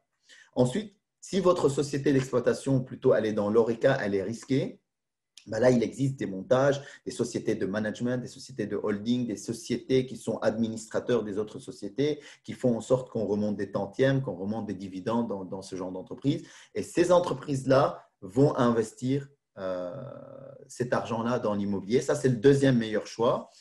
Si vous n'avez pas de société existante actuellement et vous êtes un entrepreneur d'empire, vous êtes quelqu'un que vous avez envie vraiment de faire quelque chose dans votre vie, pas juste avoir 2 000 € à aller faire boire des mojitos, par exemple, en Thaïlande et vivre là-bas. Je n'ai rien contre, mais bon, les massages, ce n'est pas trop cher. Pourquoi pas? Mais bon, vous êtes un entrepreneur d'empire. Je pense que ce n'est pas ça qui va vous animer seulement. Vous avez envie de créer quelque chose qui a de la valeur, qui crée de la valeur aux gens autour de vous. Ben là, qu'est-ce que vous attendez pour créer une entreprise, surtout post-crise? Aujourd'hui, il va y avoir en début 2021 des faillites comme du jamais vu à cause du Covid. Et il va y avoir des nouvelles créations d'entreprises à volonté. Et c'est le moment, il va y avoir beaucoup plus de subsides, beaucoup plus d'aide aux entrepreneurs pour vous lancer. C'est le moment post-Covid de trouver vraiment la mission de votre vie, les services dans lesquels vous voulez vendre ou l'objet que vous voulez vendre et se lancer. Si plutôt vous êtes un entrepreneur seulement de lifestyle, continuez à faire ce que vous êtes en train de faire, acheter 2-3 immeubles en personne physique, faire des colocations en personne physique. Vous pouvez avoir facilement 2-3 000 € net d'impôts dans votre poche et vous arrêtez après 3, 4, 5 ans. Ce n'est pas si compliqué. En 3-5 ans, vous êtes libre financièrement en personne physique. Si vous êtes en CDI ou même en CDD, et si vous êtes même indépendant et vous arrivez à obtenir un bon salaire ou gérant d'entreprise et vous sortez de l'argent de votre entreprise, il y a moyen de le faire très rapidement. Et il y a un mix entre les deux. C'est ce que je pense que tout le monde fait, Elodie fait et moi aussi je fais pour le moment. Donc, j'achète ma résidence principale en personne physique, j'achète d'autres immeubles en personne physique d'une manière à que les loyers payent ma résidence principale. Ça me met quelques milliers d'euros en plus dans ma poche en personne physique. Et puis ensuite, je fonce pour la partie entrepreneuriat d'empire pour avoir, comme j'ai actuellement, plus d'une centaine de sources de revenus passifs entre soixantaine immobilier et le reste en business. J'ai tous les mois qui tombent plus que 40 000 € de revenus passifs qui m'ont permis d'atteindre une certaine liberté financière. Et je me suis identifié plus à ce qu'on appelle l'entrepreneuriat d'empire, d'où la raison d'avoir créé ce club unique pour pouvoir accompagner beaucoup de personnes entre 3 à 7 ans sur leur indépendance financière. Donc voilà, j'espère que c'est un peu plus clair pour vous. Ça dépend évidemment, on aura des discussions et vous allez voir si vous venez à notre séminaire avec Elodie, on rentre un peu plus dans les détails, on aura l'occasion de poser la question live en fonction de votre situation, quel type de bien vous allez acheter, ou est-ce que comment vous voyez dans les 5 à 10 ans à venir, tous ces paramètres-là jouent. Donc voilà. Alors, on va répondre à toutes vos questions. J'ai oublié de vous le dire. On va répondre à toutes vos questions. Bravo, bravo. Vous êtes encore plus nombreux qu'au début. On est très nombreux ce soir. Vous êtes restés à la fin. Je vous ai promis que vous aurez un bonus. Mais juste avant, je tiens à vous dire, mais certaines le savent déjà, quelques personnes ici sont déjà inscrits à notre séminaire. On organise le plus grand séminaire sur l'indépendance financière en Belgique. Ça n'existe pas, ce genre de séminaire. C'est le premier. Ça fait 1 an qu'on le prépare avec Elodie. J'admire aussi Elodie, comment elle est venue avec l'idée et on s'est lancé ensemble avec de bonnes volontés pour vraiment aider le maximum de personnes en Belgique et les accompagner sur l'indépendance financière. Donc, nous organisons un séminaire unique qui n'existe pas en Belgique. On n'a jamais vu un truc pareil. Limite, on n'a jamais vu un truc pareil en France et on a assisté à des centaines de séminaires un petit peu dans l'Europe. On n'a pas vu un séminaire qualitatif comme celui que je vais vous présenter maintenant. Donc, le 2, 3, 4 octobre, c'est le premier séminaire qui parle de l'indépendance financière en général, où on rentre en détail dans trois piliers. Le pilier mindset, parce que le mindset est le plus important, de s'identifier quel type d'entrepreneur vous êtes et ainsi de suite. Il y a une partie également business development. Donc, vous savez que j'ai déjà plusieurs entreprises. J'ai réussi à monter mes entreprises à plus de 2 millions d'euros avec une vingtaine d'employés. Donc, je suis là également pour vous accompagner, surtout pour ceux qui démarrent et ceux qui sont dans une phase de croissance dans nos entreprises. On va vous expliquer comment augmenter votre chiffre d'affaires, comment pour les débutants, comment créer, quel type de business créer, surtout post-Covid, qu'est-ce qu'il faut faire pour réussir post-Covid, comment augmenter son chiffre d'affaires, les stratégies de marketing et de sales les plus avancées sur le marché pour pouvoir acquérir plus de clients et surtout mettre en place des KPI pour systématiser votre business et que votre business soit d'une manière récurrente et vous transformez vos revenus actifs plutôt en revenus passifs. Et une journée et demie carrément où avec Elodie, sur toutes les parties, mais surtout dans l'immobilier, on va vous donner tout ce qu'on connaît dans l'immobilier. Donc, si vous avez déjà été dans des séminaires avant, venez voir, regardez la qualité du contenu, regardez comment on va rentrer dans les détails. On va vous accompagner de A à Z pour investir dans l'immobilier. À la sortie de ces 3 jours, vous allez sortir une personne transformée, motivée, déterminée pour la réussite. Vous allez dire juste, je regrette une seule chose, comment ça se fait, je n'avais pas eu ces informations avant. C'est le seul regret que vous allez avoir à la sortie de ce séminaire. Et surtout dans l'immobilier, vous allez tout apprendre de A à Z. On va tout vous dévoiler, tous les secrets, comment ne pas payer des impôts, comment investir, comment trouver les bonnes affaires, comment louer facilement, comment avoir des revenus passifs, comment faire les travaux, comment ne pas payer beaucoup de frais de notaire, comment économiser à droite à gauche, à quoi faire attention pour les assurances, habitation et tout ça. Tout ça, on va les aborder lors de ces 3 jours, le 2, 3, 4 octobre. Alors, ce séminaire, on devait le faire en live. On avait réservé la salle et on était vraiment surpris que l'administrateur de la salle nous revient en nous disant « Désolé, à cause du Covid, vous ne pouvez pas être plus que 90 personnes dans la salle. » Et ça nous a embêtés parce qu'on a déjà 300 personnes dans ce séminaire. Donc, on a décidé de le faire quand même le premier en ligne via Zoom pendant 3 jours, le 2, 3, 4 octobre, de 9h30, 10h du matin jusqu'à 19h, 20h le soir. Beaucoup de contenu, pas de blabla, beaucoup de contenu. Et on a voulu le rendre accessible à tout le monde. Aujourd'hui, on est plus de 300 personnes qui seront présentes à l'événement et on va bloquer le nombre à 400 personnes pour la première année. Donc, on a fait vraiment une offre imbattable avec Elodie. On a beaucoup parlé, on a dit voilà, on investit plutôt pour aider le maximum de personnes et on a réussi quand même à vous faire les 3 jours de séminaire à 49 € hors TVA pour une place classique, accès aux 3 jours du séminaire et une autre place VIP à 99 € hors TVA, ridicule, écoutez bien, ridicule. En plus de ce séminaire, vous aurez accès à l'enregistrement de ce séminaire de 3 jours et en plus de ça, vous aurez accès à une journée en live ici à Bruxelles qu'on va décider ensemble. On va vous envoyer un doodle pour voir quelle journée vous convient le mieux. Donc, le live de 3 jours et en plus, un live avec Elodie et moi. On va se voir, on va manger un petit bout et on va aborder tous les points qui bloquent dans votre stratégie pour vous aider à avancer au maximum vers l'indépendance financière.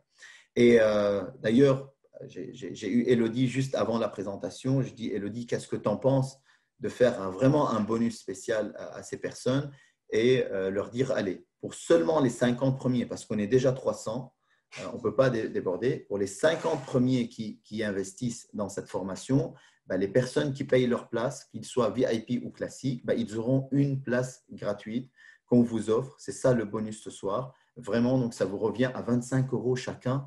Ce n'est même pas un petit restaurant à 2. Donc, c'est une opportunité unique. C'est un premier séminaire qui existe. Tous les ans, on va monter en version et on va améliorer ce séminaire-là. Je vous invite vivement, je vous suggère fortement d'investir dans cette opportunité, investir en vous, parce que surtout après le Covid, je vais vous dévoiler qu'est-ce qui va se passer dans l'économie, qu'est-ce qui va venir et surtout, si vous n'êtes pas préparé, courage pour le redémarrage. Vraiment, c'est une opportunité unique. Je ne sais pas si, Elodie, si j'ai oublié quelque chose dans les trois parties que tu veux rajouter, mais peut-être si on sait leur envoyer également le lien. On ne t'entend pas, je pense, Elodie, si tu as ton micro éteint. Et je vais ensuite répondre à toutes les questions. Voilà, Elodie vient de vous envoyer donc le lien. sur Eventbrite. Allez-y. Alors, inscrivez-vous. C'est vrai qu'il n'y a pas une personne. Pour les 50 premiers, pour toutes les personnes qui s'inscrivent, il suffit juste de me dire je suis inscrit et envoyer un simple mail à info@themind.be. Je vous l'écris juste ici. Et vous m'envoyez le mail, le prénom, le nom et le mail, le numéro de téléphone de la deuxième personne qui va vous accompagner. Comme ça, on lui donne accès au séminaire de 2 jours. Donc, allez-y, soyez nombreux. C'est vraiment une belle opportunité. 3 jours avec nous, Élodie. Et en plus, vous pouvez passer une journée live avec nous à Bruxelles. Nous avons une belle salle qui nous attend. On est en train de la rénover. Vous serez les premiers à rentrer dedans, dans laquelle on va aborder pas mal de sujets et on va répondre à toutes vos questions en live avec Élodie.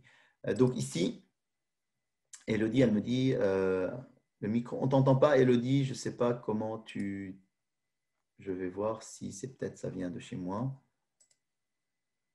Donc, vas-y, Élodie, si tu essayes, s'il te plaît, de mettre le micro. Effectivement, le micro était désactivé et je ne savais pas le faire à distance. Je pense que tu as résumé grandement un petit peu le séminaire, ce qu'on va retrouver. Ce qui est vraiment important que vous compreniez, c'est que Dany et moi, on s'est vraiment concertés, on a décidé de s'associer et de devenir partenaires pour vraiment créer quelque chose de novateur qui n'existe pas. C'est-à-dire que contrairement à beaucoup de personnes qui ont besoin de créer des séminaires pour pouvoir en vivre et tout ce qui s'ensuit, nous, on le fait vraiment par passion et vraiment pour vous aider parce qu'on a été à votre place à un moment et je ne sais pas comment Dany a vécu la chose, mais moi, quand je démarrais, il n'y avait absolument pas du tout ces informations. J'étais seule et j'ai dû débourser beaucoup d'argent pour me former et encore, je n'avais pas accès à tout ce qu'on va vous donner. Ici, notre but, c'est vraiment de vous permettre à votre tour d'utiliser notre parcours, notre expertise, l'expertise des personnes qu'on a pu accompagner Dany dans son club, moi en coaching et tout ce qui s'ensuit, pour vraiment vous transmettre les bonnes pratiques. Rien qu'en IMO, on va vraiment vous apporter énormément de valeur et à la fin, dites-vous bien qu'en 1 jour et demi, vous aurez vu tout le processus, que parfois on met des semaines et des mois à intégrer. Donc là, on va vraiment vous condenser, vous pré-mâcher tout ça de sorte que vous assistez au séminaire, mais vous avez du clair de ce que vous devez faire au niveau de votre business, au niveau de votre mindset, au niveau de l'immobilier. Franchement, c'est quelque chose d'assez exceptionnel et c'est un séminaire qui va devenir incontournable en Belgique puisqu'on a prévu, on a une vision long terme. C'est un séminaire qui chaque année va prendre place et vous avez l'opportunité en tant que pionnier de faire partie de cette aventure à son début. Donc vraiment, on ne peut que vous conseiller de participer. Comme il a dit, le tarif est vraiment dérisoire. C'est vraiment pour le principe de vous demander quelque chose afin que vous soyez un minimum engagé, afin que vous preniez au sérieux tout ce qu'on va vous donner. Mais vraiment, à vous, c'est une opportunité maintenant, à vous de la saisir et d'autant plus avec les tarifs qu'on propose. Nathalie, quand tu vas sur le lien, donc tu as le montant plus la TVA plus les frais de la plateforme qui s'ajoutent. Donc, c'est normal que tu n'aies pas un chiffre 49 qui s'affiche parce qu'il faut rajouter le TVA et le montant de la plateforme que nous, personnellement, on ne touche pas vu que ça va à des acteurs différents. Donc, c'est ça que tu retrouves. Et Olivier, je te confirme que c'est bien à celui-là que tu es inscrit. Élodie, peut-être on profite en attendant de… Peut-être s'il y a des inscriptions, on le saura. Envoyez-nous des emails avec le nom de la personne. Ou si vous n'avez pas le nom de la personne, vous les envoyez demain, il n'y a aucun souci. Il y a une question qui vient de la part de Michael. Bonsoir, je vais bientôt acquérir mon 2e bien pour le transformer en gîte. Mon banquier m'a proposé 2 crédits, un en 30 ans, l'autre en 20 ans. Je ne sais pas quoi prendre. En 30 ans, mon cash flow est énorme, mais 20 ans, moins. Vous me conseillez quoi? Merci. Élodie, tu veux… Par rapport à ça, ça va dépendre encore une fois quel est ton objectif. C'est-à-dire que si ton objectif est de réinvestir après ton projet de gîte, j'aurais plutôt tendance à te conseiller un crédit en 30 ans. Alors, certaines personnes vont dire que non, c'est pas bon parce que tu vas payer beaucoup de frais, etc. Mais tout dépend en fait, c'est quoi ton objectif. Surtout si tu démarres un projet de gîte, dans lequel potentiellement tu n'as peut-être pas l'expérience nécessaire pour voir un petit peu comment ça se passe, ça te permet d'avoir une trésorerie qui est plus importante et des charges qui sont moindres pour te permettre justement, s'il y a le moindre problème, de ne pas avoir la corde au cou. Donc je pense que ça vaudrait quand même la peine, entre 30 et 20 ans, tu as quand même une marge, ou au pire du cas, si tu veux, un entre-deux, pars peut-être sur un crédit en 25 ans qui peut-être peut être un modèle hybride entre les deux. Sinon, dans les petites astuces pour les optimisations, tu peux toujours demander un crédit en 29 ans au lieu de 30. Tu auras un taux qui est un tout petit peu plus favorable. Donc, vraiment, à toi de voir comment est-ce que tu le sens. Si pour toi, tu veux rapidement avoir remboursé le crédit et te consacrer qu'à ce projet-là, pourquoi pas prendre un crédit court. Mais si tu as une vision plus long terme et que tu veux réinvestir, j'aurais tendance à te conseiller de prendre un crédit qui est plus long. Je ne sais pas si tu veux rajouter quelque chose, Dani. Personnellement, je prends toujours les crédits les plus longs. Pourquoi? Parce que c'est une question de cash flow. Comme l'a dit Elodie, le cash flow, c'est le plus important. Et n'ayez pas peur de vous endetter. Aujourd'hui, de toute façon, on imprime énormément d'argent. On est en hyperinflation.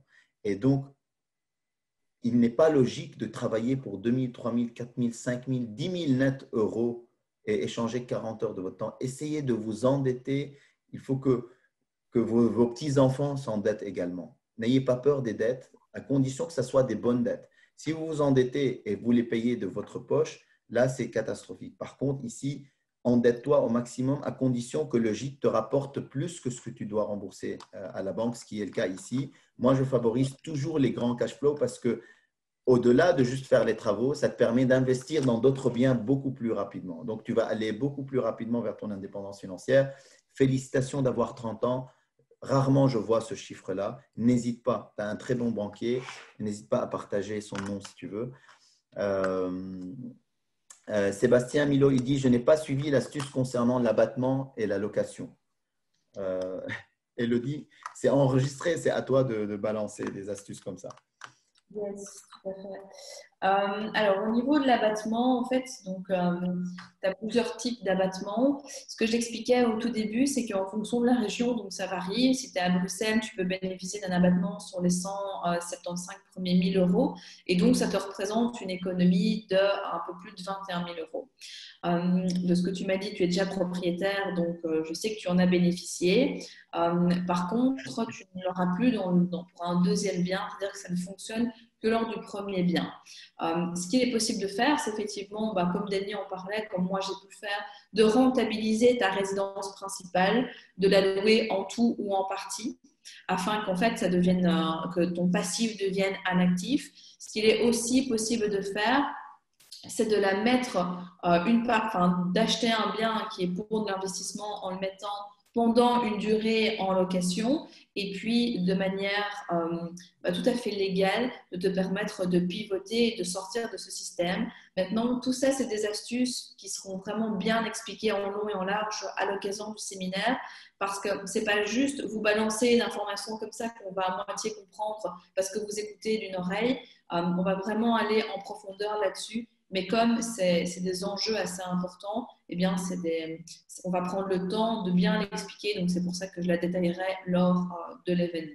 Mais sachez que c'est possible dans tous les cas. Et donc, aujourd'hui, je ne vais juste pas rentrer dans ces détails-là. J'en profite pour répondre à Andreas.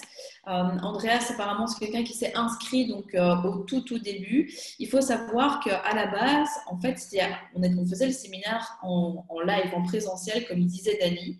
Donc, on avait loué une salle et tout ce qui s'ensuit. Et donc, forcément, pour avoir le coût de la salle, le prix était plus élevé. Donc, c'est pour ça que tu as payé plus cher à ton inscription. Et j'ai envoyé un email, Dani a envoyé un email, on a communiqué sur tous les réseaux déjà depuis plusieurs semaines, en expliquant que les personnes qui avaient déjà acheté leur place, elles bénéficient donc de l'accès au séminaire en ligne, elles ont le replay et elles auront leur place pour l'année prochaine, parce que nous, on a des coûts qui ont été déjà engendrés pour le séminaire, des coûts qu'on ne sait pas récupérer, et donc c'est la raison pour laquelle on ne fait pas de remboursement pour les personnes qui ont déjà acheté leur place, mais on offre plus, donc on offre l'accès, le replay et la place pour le séminaire en présentiel l'année prochaine, parce que comme on disait, c'est un séminaire qui aura lieu tous les ans. Et il sera pas du tout à ce prix l'année prochaine. Donc, ça, c'est vraiment pour le démarrage. Elodie, il y a Virginie qui te félicite. Elle dit Claire, en plus, en tant que femme, ça fait plaisir de voir une femme au top en immobilier et faire des séminaires. Non, on reconnaît les féministes, Merci je l'aime beaucoup. Virginie. Les féministes, je la connais bien. Mais bravo, évidemment, on encourage les femmes. Il y a même 40. Hier, j'ai regardé dans notre club, il y a 45% de femmes. Donc, je suis quand même impressionné par ce shift quand même que beaucoup de femmes souhaitent l'indépendance financière également et s'intéressent à la finance contrairement à ce qu'on croit. Tout à fait, exactement. Bah, merci Virginie, ça fait toujours plaisir de recevoir quelques encouragements. Et il y en a de plus en plus, hein. Écoute, comme toi, comme d'autres personnes qui sont présentes, qui sont dans le club, moi aussi en coaching, il y a de plus en plus de femmes et c'est top en fait parce que c'est accessible à tout le monde. C'est pas qu'un milieu d'hommes comme on pourrait l'entendre. Et voilà, parfois il faut juste prendre un petit peu sa place et avancer et faire ce qui est important pour toi, quoi. Donc, Yes. Camille, elle insiste sur sa question. On ne t'a pas oublié, Camille, on va te répondre. Le fisc n'aime pas que l'on vive de ses loyers, alors comment s'arrêter de travailler et vivre de ses rentes? Je sais qu'il y a il y a des gens qui connaissent des gens des fiscs ici. Peut-être qu'il y en a déjà qui sont dans cette… On s'en fout de ce qu'ils aiment ou ce qu'ils n'aiment pas. On veut devenir indépendant financièrement et tu y as le droit. Personne n'a le droit de te dire ce que tu dois faire, ce que tu ne dois pas faire. Tu es libre de ton choix. On ne va pas tomber dans le piège de ce qui se passe actuellement, de voler notre liberté plus qu'ils sont en train de faire maintenant. Tu as le droit de vivre de tes loyers, tu as le droit de vivre libre, tu as le droit d'être en dehors d'un système qui t'emprisonne. Tu as complètement à 100% le droit, Camille, je te l'assure, et ils ne peuvent rien te dire si tu vis de tes loyers. Qu'ils n'aiment pas ça, pourquoi ils n'aiment pas ça? Parce qu'ils rentrent dans leur métro tous les soirs ou avec leur vieille Renault 5 1980 parce qu'ils sont jaloux de ta réussite et parce qu'ils sont des haters. Ils n'aiment pas, on s'en fout s'ils n'aiment pas ou pas, mais tu as tout à fait le droit. Et comme je te l'ai dit au début, vraiment pour qu'ils viennent t'embêter pour la requalification, ça veut dire, au lieu que les loyers soient nets d'impôts, bah, tu risques à un moment donné d'arriver à payer la moitié d'impôts dessus, ce qui va peut-être pas arriver du tout, sauf si tu as vraiment des centaines de milliers d'euros en loyer. Mais si tu as 5, 10, 15, 20 000, il faut y aller vraiment pour requalifier le truc. Même si tu dépasses les 24 000 bruts annuels, ça ne veut pas dire que tu vas automatiquement être qualifié, comme on avait dit. Il faut vraiment déroger à toutes ces règles-là. Donc, je sais que j'identifie quelqu'un que je connais, c'est une très bonne amie à moi d'ailleurs qui est présente ici, qui travaille dans le cabinet d'un grand bourgmestre ici à Bruxelles, très connu. J'espère qu'elle ne va pas nous balancer, mais je la connais bien. Elle est plutôt, n'est pas jalouse et elle adore la réussite des autres et elle encourage les personnes à réussir. Donc, n'aie pas peur, fais ce que tu as envie de faire et tu es libre de faire ce que tu as envie. On vit dans un monde de liberté de choix. Et l'indépendance financière, ça te permet de sortir d'un système et être entouré par des personnes positives qui te conseillent correctement pour éviter des histoires par la suite. C'est le but de ce genre de séminaire qu'on organise. On est en train de faire du empowerment en anglais, on dit. On est là en train d'encourager le maximum de personnes à se lancer, même si ça crée de la concurrence, parce que de plus en plus, il y a de la concurrence sur les investissements immobiliers, mais ce n'est pas grave, parce que nous, on n'a pas peur de la concurrence. Au contraire, on veut encourager des gens et on se motive à chaque fois d'aller encore plus loin, d'être encore meilleur. On ne souhaite pas que le monde va changer, on souhaite toujours qu'on soit des meilleures personnes pour s'en sortir au mieux. Livre aussi, il rajoute donc il faut beaucoup d'argent pour passer en société car il faut apporter un apport important à chaque achat. Pas forcément, Clive, pas forcément parce que tu sais, ça dépend. Si tu as une entreprise, par exemple, dans mon cas, j'ai une entreprise de consultance, d'ingénierie. D'ailleurs, il y a une question qui dit quel est mon background. Je suis ingénieur aéronautique à la base. J'ai fait mes études à Paris et je suis venu en 2009 m'installer en Belgique. Et depuis, j'ai pris goût. Et 2-3 ans plus tard, j'ai créé ma propre entreprise qui générait du chiffre d'affaires facilement, en fait. Et donc, non, on n'a pas besoin beaucoup d'argent pour passer en société. C'est la société qui va générer beaucoup de chiffre d'affaires, mais avant de payer des impôts dessus, tu peux les investir dans l'immobilier. Donc, ça, c'est l'une des meilleures méthodes. Par contre, il y a d'autres méthodes. Tu peux être à plusieurs. Vous pouvez être, par exemple, j'ai une entreprise également où je suis administrateur d'une entreprise d'achat, division, revente dans l'immobilier, où nous sommes 13 investisseurs avec le bon mindset. Ils ont tous des bons finances. Chacun met un petit peu d'argent. On achète des immeubles, on les retape, on les divise, on les revend. C'est quelque chose que quoi? On a mis 10 000 euros chacun? Non, ça ne demande pas beaucoup d'argent pour passer en société. Donc, c'est vraiment, ça demande beaucoup pour être éduqué financièrement pour savoir comment le faire correctement. Exactement, c'est vraiment important ce que tu dis, c'est les informations que tu as et c'est vraiment des croyances toujours de se dire il faut beaucoup d'argent pour investir, il faut beaucoup d'argent pour faire ci, il faut beaucoup d'argent pour faire ça. En fait, on se rend compte que quand on décortique le processus, il faut toujours moins que ce qu'on pense, mais quand on ne sait pas, en fait, c'est l'ignorance en fait, qui te tue plus qu'autre chose. Bien évidemment, tu auras besoin d'un minimum de cash, on ne va pas te faire croire le contraire parce que ce n'est pas vrai non plus, mais pas autant que tu le penses. Et il existe plein d'astuces vraiment qu'on sait utiliser pour pouvoir t'aider là-dedans. Donc, ne reste pas braqué là-dessus, vraiment. Sophie, elle dit avantageux de racheter une société immobilière déjà existante. Tu as un avis là-dessus sur le sujet, Hello? Acheter une société. Je dirais que ça a tendance, encore une fois, de voir concrètement qu'est-ce qu'il y a dans la société en fait. Est-ce que c'est quelque chose qui peut être vraiment intéressant? Est-ce qu'au contraire, c'est pas du tout optimisé et tu vas devoir la redresser totalement, mais que ce ne sera pas intéressant? En fait, c'est du cas par cas. Mais oui, c'est possible de racheter des sociétés qui peuvent être intéressantes. Donc, encore une fois, c'est vraiment un projet que tu dois étudier au cas par cas en étant bien accompagné si tu ne t'y connais pas trop, quoi.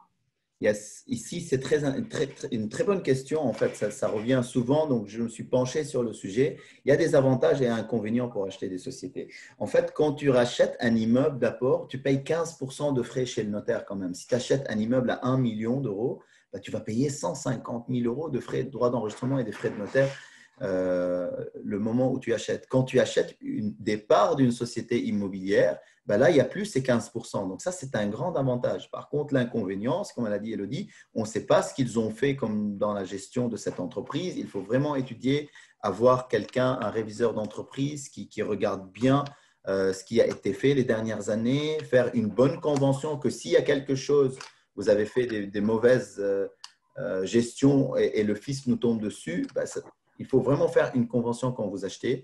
L'avantage, c'est que vous ne payez pas ces 15%, mais l'inconvénient, c'est que les banques vous demandent de mettre quand même un apport conséquent, ça veut dire 30 à 40% parfois pour pouvoir racheter les parts d'une entreprise. Ils ne vont pas vous suivre si vous mettez juste 15 ou 20% d'apport. Ils risquent de vous demander 40% d'apport. Et l'autre inconvénient, c'est que quand vous rachetez des parts, vous ne pouvez pas amortir le bien. Et rappelez-vous que si on est en société, on achète des biens immobiliers pour pouvoir déduire les frais de notaire avant dans les charges et amortir avant dans les charges, avant les impôts. Et donc, quand vous faites ça en société, vous n'avez plus ce genre de choses. Mais la société devient très intéressante. Hier, j'étais en train de manger avec un multimillionnaire dans l'immobilier qui m'a expliqué des choses encore plus high level que je ne connaissais même pas, que quand on a des sociétés à des patrimoines de 5 millions à 10 millions, on peut transformer nos sociétés à responsabilité en des sociétés appellent FIS qui permettent de ne plus payer d'impôts sur les loyers et on peut beaucoup plus facilement racheter des sociétés et qui sont beaucoup plus avantageuses. C'est peut-être pas au début, mais par contre, si tu as déjà vendu une entreprise, tu as beaucoup d'argent sur ton compte, c'est un bon go pour acheter des parts d'une entreprise, mais pas quand tu démarres avec ta propre société. Pas mal de personnes sont déjà inscrites. Bravo, félicitations à vous tous. N'hésitez pas à m'envoyer un email. Comme ça, de toute façon, nous, on sait qu'à partir d'aujourd'hui, jusqu'à la 50e personne, la deuxième est offerte. Et on va s'arrêter ici pour cette année. On est 400 personnes si tout le monde achète ce soir. Félicitations à vous tous. C'est vraiment une offre spéciale. L'année prochaine, ça ne sera pas en dessous de 300-400 euros les 3 jours.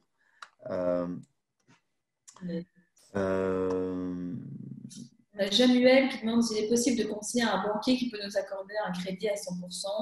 Oui, bien sûr, on s'est toujours recommandé des banquiers et on recommandera notamment des banquiers à l'occasion du séminaire. Donc, Ça, tu verras, on sait aller jusqu'à du 125%, comme je le disais, en fonction des situations et des cas.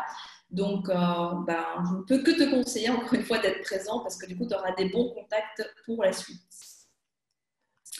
Et si tu... Virginie, elle dit, waouh Dani, tu es au top 45% de femmes, bravo à toi, merci Elodie. Ben, après le séminaire, peut-être tu vas nous rejoindre avec notre grand club qu'on fait avec Elodie et on peut devenir peut-être 50-50. Vous êtes les bienvenus les femmes. Jam, il dit, est-ce possible de nous conseiller un banquier qui peut nous accorder un crédit à 100%? Merci. Bien évidemment, c'est ça la puissance du réseau. C'est pour cette raison qu'on a créé le club. C'est pour cette raison que tous les membres du club sont là pour. Vous savez, quand on rentre dans un club, c'est pas juste pour aller voir un film au ciné. C'est pour vous aider peut-être à investir dans le bon bien, ne pas faire des erreurs, économiser des milliers d'euros, vous donner des astuces et conseils pour moins mettre d'apport, ne pas payer de frais de notaire, vous donner les contacts de notre notaire dans lequel vous allez payer moins de frais chez lui, nous donner les contacts de comptables, des banquiers. On a des dizaines de banquiers qui comprennent. Quand on leur dit on vient de la part de Elodie et Dani, ils savent très bien qu'on ne peut pas rigoler avec eux. C'est des gens qui ne veulent pas mettre d'apport du tout. Donc, ils vont vous aider, évidemment. Fatih, elle dit, de quel moment on peut passer de statut d'indépendant à une société, Elo? Ça dépend un petit peu, encore une fois, donc à partir de quand tu as lancé ton activité d'indépendant. Maintenant, on sait en général que c'est toujours en dessous d'un certain stade de chiffre d'affaires parce qu'effectivement, tu as des coûts qui sont plus conséquents à supporter en société. Tout ce que je peux te dire de mon expérience, c'est que j'étais accompagnée d'un très mauvais fiscaliste à la base et je lui disais tout le temps, il faut que je passe en société, il faut que je passe en société, je vais payer trop d'impôts, etc. Mais non, on attend, on attend.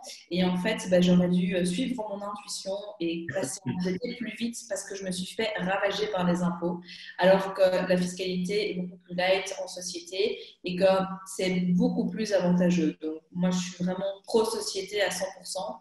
Donc, à toi de voir effectivement quel est ton chiffre d'affaires et ça peut être intéressant, mais vois ça avec un bon comptable. Mais ce qui est sûr, c'est que si tu as déjà un certain niveau de chiffre d'affaires, ça peut être très intéressant de passer en société sans trop tarder pour que du coup tu puisses optimiser ta fiscalité, ton imposition et que tu puisses te servir de tout ça pour investir en société à ton tour. Yes. C'est toujours plus intéressant de passer en société. Même si je peux comprendre que parfois il y a des frais liés de comptabilité, de gestion un petit peu plus élevés, mais ça va vous pousser pour aller chercher encore plus du chiffre d'affaires. Et n'oubliez pas, le plus important dont on a parlé, la responsabilité est limitée. Alors que quand vous êtes indépendant, la responsabilité est illimitée. Ça veut dire, si un jour il y a quelque chose qui foire et vous devez de l'argent à la banque, ils peuvent venir chercher vos propres biens chez vous à la maison. Donc, c'est ça que les gens, ils ont du mal à saisir.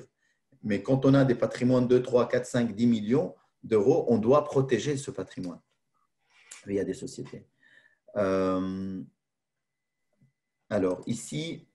Olivier, ouais, attends. Il y a Olivier qui me dit, le dernier webinaire, je me tâte à passer en société. Olivier est quelqu'un que j'accompagne en coaching individuel. Donc, Olivier, je te conseillerais d'abord qu'on termine ta première opération et puis qu'on en reparle. Exactement. Chaque chose en son temps. David, il dit, est-il intéressant de créer une société juste pour faire de l'immobilier? Si oui, comment se faire financer le premier bien? Oui, bien sûr, tu peux. Si vous êtes nombreux, tu dois au début peut-être, si elle ne fait pas de chiffres, il faut juste mettre les 20% d'apport en capital ou en apport en compte courant dans ta société pour acheter de l'immobilier. Il faut savoir que quand tu fais ça, les premières années, tu ne paieras jamais d'impôt sur les loyers grâce aux amortissements et déductions de frais de notaire. Et puis, peut-être le deuxième aussi, tu seras ramené à mettre un petit peu d'apport une deuxième fois. Mais tout ce que tu apportes à la société te doit derrière de l'argent. En fait, tu peux ressortir ça quand il y a de l'argent dans la société. Ou tu peux être à plusieurs, chacun met une petite partie, comme j'ai dit tantôt, et vous pouvez investir et agrandir la société rapidement. Yes. On a oublié la question d'Enzo. Fatima, yes, à très très vite pour notre coaching, effectivement. Et alors, Enzo, Dani, tu as vu passer sa question, Enzo? Non, mais si tu l'as dit, on sait répondre. J'ai tellement de questions ce soir, je suis content que beaucoup de Enzo, personnes intéressantes, des questions intéressantes également. yes. Enzo, reposte-nous ta question, s'il te plaît, parce que dans le fil, on a dû passer outre. Jacques Rançon nous dit, si on ne sait pas participer au séminaire, peut-on obtenir le replay en prenant sa place? Oui, si tu prends la place VIP et tu auras une journée avec nous, avec Elodie. Enzo, il dit, vous avez oublié ma question, elle repose là.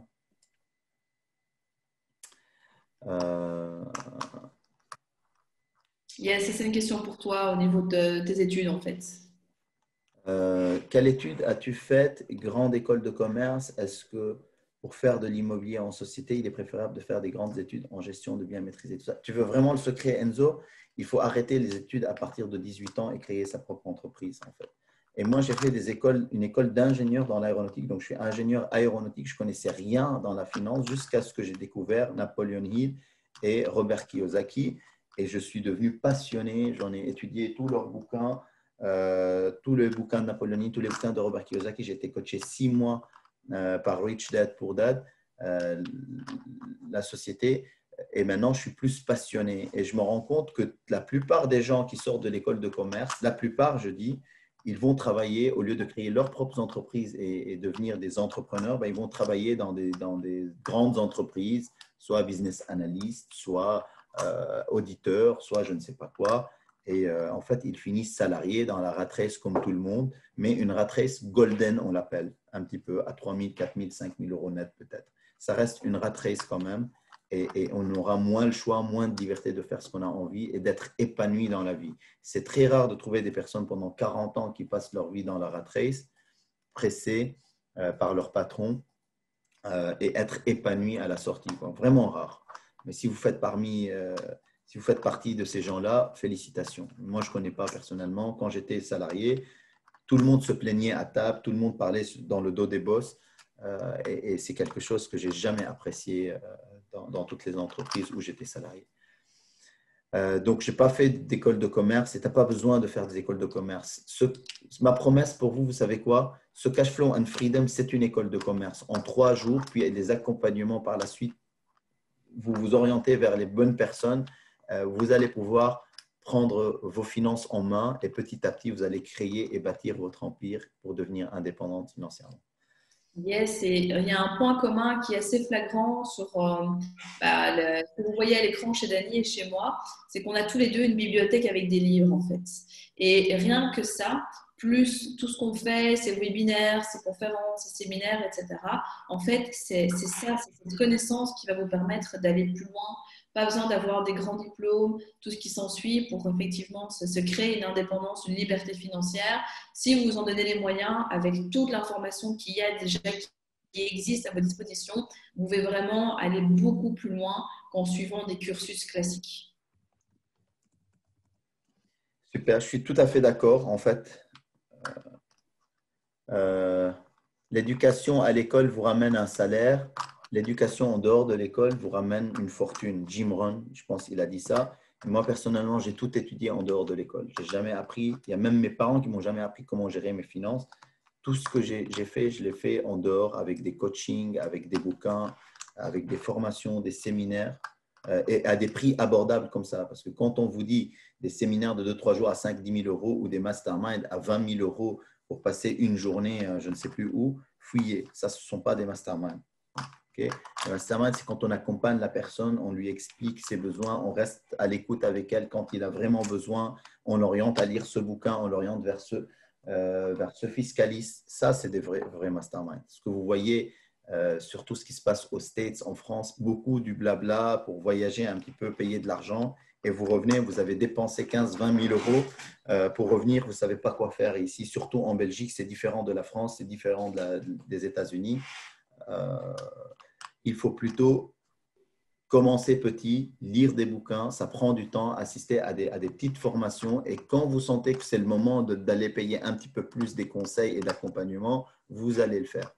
Okay? On ne fait pas ça pour de l'argent, contrairement à 99% des gens en ligne qui font ça comme leur métier. Nous sommes déjà indépendants financièrement et on vous aide à le devenir en fait.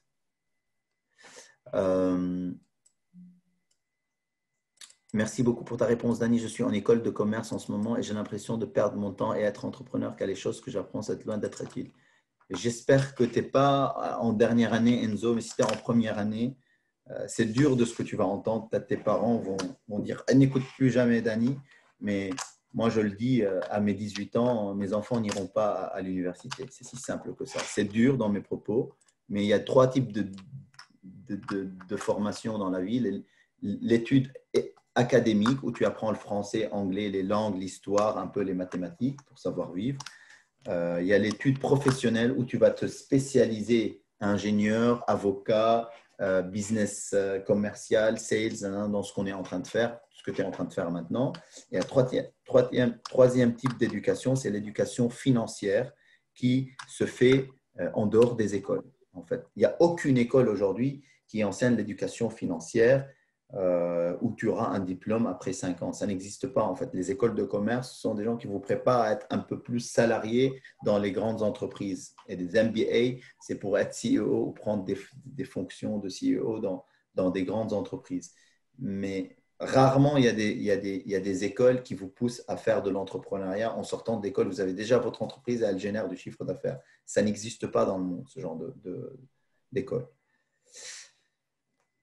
On a une question intéressante de Spinel qui demande comment se créer un apport personnel en partant de 500 euros d'économie.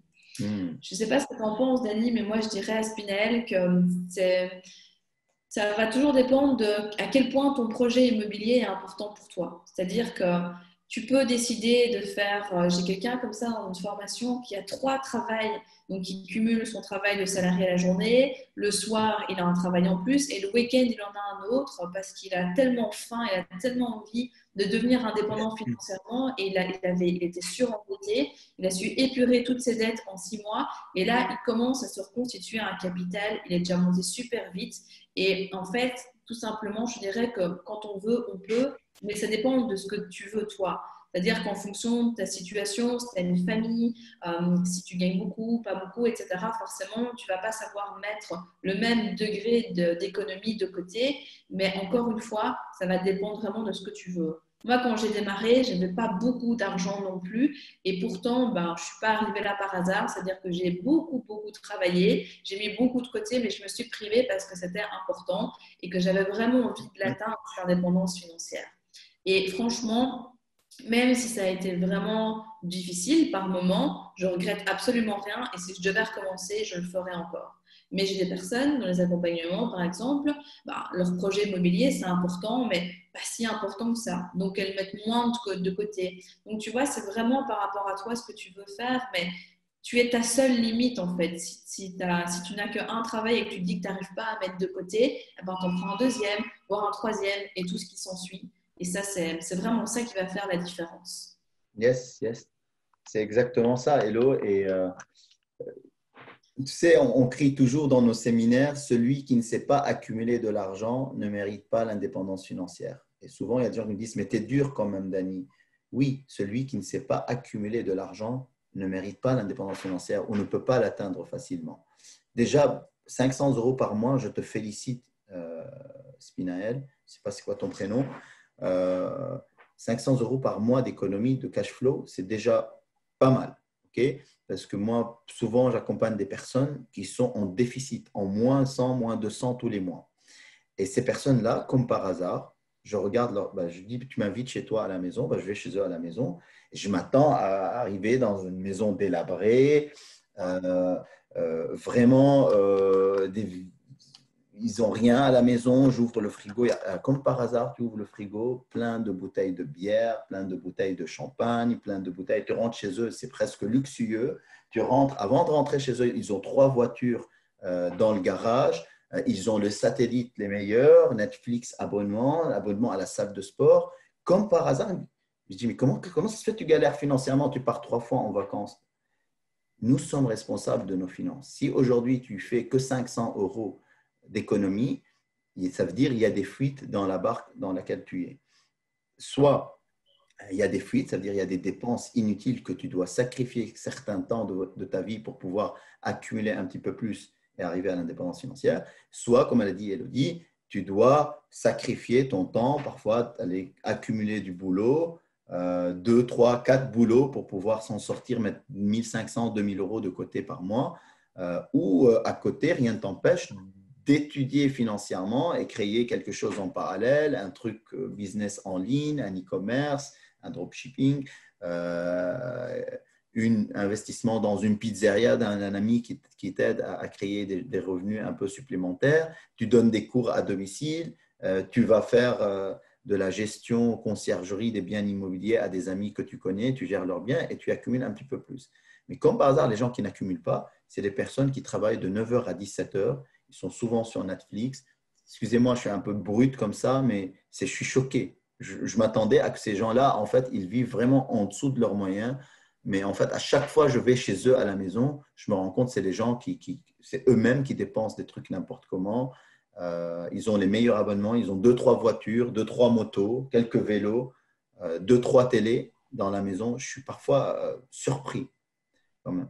Donc d'abord, c'est là le rôle d'un coach. Ce qu'elle fait, elle le dit, c'est ce que je fais moi également dans mes accompagnements. La première chose qu'on fait, c'est on regarde vos finances et on essaye où il y a des choses alarmantes, de venir changer les choses si on peut. Si on ne peut pas changer, on essaie de trouver une stratégie pour augmenter l'accumulation. Parce que l'accumulation, ça veut dire augmenter tes revenus, mais en même temps réduire tes dépenses et des passifs. Donc, c'est les deux. Il faut qu'on joue sur les deux. Je ne sais pas si tu vois d'autres questions, Élodie. J'ai eu une coupure, donc tu as répondu à la question de Xavier, c'est ça? À la question de l'accumulation de 500 euros par mois. Ok, yes. Pour répondre à Xavier, ça n'a aucun sens en fait de te donner les prix de notre accompagnement comme ça, parce que c'est toujours du sur-mesure en fait par rapport à ce que tu as besoin. Il y a des personnes qui ont besoin d'une séance, il y a des personnes qui ont besoin de rentrer dans un club, il y a des personnes qui ont besoin d'être accompagnées d'un groupe, d'autres qui ont besoin d'être seules, d'avoir l'individuel. Donc, ce que je te conseille, c'est plutôt, si tu es intéressé, de contacter Dani. Et en fait, c'est ça ces personnes qui se rencontrent. Ouais. Comme je le disais, du coup, c'est de contacter Dani. Donc, c'est info. Si tu sais remettre ton adresse générale, Dani, je vais t'envoyer la mienne aussi. Comme ça, si tu es intéressé par un accompagnement, en sachant que ce que Dani et moi on fait, c'est extrêmement complémentaire. On ne fait pas du tout la même chose. On t'expliquera comment est-ce que ça se passe, quels sont les tarifs, mais te donner un prix comme ça n'a pas de sens en fait. En premier abord, peut-être, c'est venir à ces 3 jours de séminaire parce que tu auras beaucoup de réponses. Parfois, grâce à ces 3 jours, tu as toutes les réponses à tes questions et en fonction, après ces 3 jours, moi, je dirais, si tu as besoin encore d'un push, parce que certains ont besoin d'un push, ont besoin d'aller plus dans les détails, on en discutera de tout ça. Mais c'est encore tôt de parler de ça. Venez ces 3 jours, vraiment, c'est complet. Ce n'est pas de la théorie où on va sauter, danser et faire des massages l'un l'autre. Non, on va plutôt apprendre des techniques, des astuces, beaucoup de contenu de qualité pour pouvoir attaquer le lendemain. Le lundi matin, vous commencez sur le chemin de votre indépendance financière. Beaucoup de contenu. Yes, et puis il y a tout ce qu'on fait déjà aussi. Là, je viens d'envoyer ma chaîne YouTube. Tu as énormément de vidéos. Si tu cumules les vidéos, Cash Flow and Freedom, notre séminaire, d'autres conférences qu'on fait, quelques livres, tu as largement de quoi faire, effectivement. Donc, et tu as beaucoup de ressources comme celle-ci, comme les vidéos de la chaîne qui sont gratuites. Donc, franchement, fais-toi plaisir, viens en séminaire. Et si tu sens que tu as besoin du millimètre en plus, on est là pour toi, quoi. Yes. Jamak pose la question, recommanderez-vous que je recherche une propriété sur immoweb.com ou y a-t-il d'autres moyens, des meilleures façons de la trouver? Immoweb, ça reste la base pour la personne qui démarre et qui a besoin de trouver des biens, entre guillemets, pour aller visiter. Maintenant, tu as tellement d'autres sources que tu peux exploiter. Déjà, tu n'as pas que Immoweb, déjà rien que tu veux juste rester sur les sites Internet. Tu as des sites qui sont vraiment méconnus, des sites où, par exemple, comme Deuxième Main, comme Viva Street, comme Zimo, comme Imo Transit, des choses comme ça qui sont moins connues. Deuxièmement, tu as parfois quelques pépites avec des personnes qui ne veulent pas payer leur annonce, mais qui font pour toi des bonnes affaires. Alors, voilà, c'est vraiment assez fou parfois. Et puis, tu as d'autres sources, mais on va garder un peu de suspense. De mon côté, il y a une dizaine de sources minimum qu'on répercute qui sont à la portée de tout le monde. Et ça, on en parlera à l'occasion du séminaire. Yes, vraiment, on abordera ces points-là.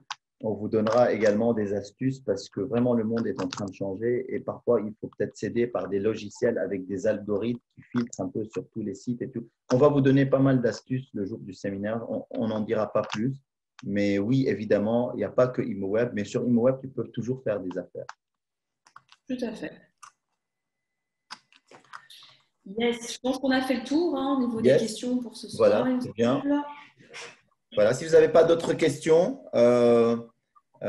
voici le lien. Donc, Elodie vient de vous envoyer le lien pour le séminaire. Si vous n'avez pas encore pris votre place, je ne sais pas ce que vous attendiez. C'est le 2, 3, 4 octobre.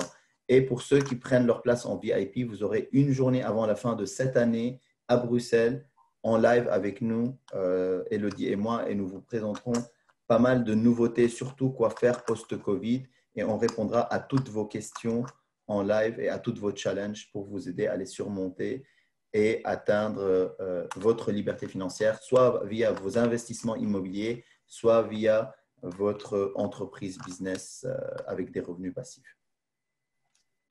Voilà. Yes. De toute façon, je pense qu'on peut affirmer qu'il y aura un avant et qu'il y aura un après le séminaire, ça c'est clair. Super. Bon, un grand merci à vous tous. Très content de vous voir nombreux ce soir et j'espère vous voir nombreux également au Cash Flow and Freedom. Elodie, ça fait longtemps qu'on ne s'est pas vu à cause de ce Covid, mais on se voit très, très bientôt de toute façon pour préparer le Cash Flow and Freedom et je te tiendrai au courant pour le nombre de participants pour rajouter la deuxième personne sur la liste des attendees. Yes, top. Merci à tous d'avoir été présents ce soir. On a hâte de vous retrouver. Prenez soin de vous. Et puis, très vite pour de nouvelles aventures. Et on se voit au séminaire. À très vite. À très vite. Au revoir.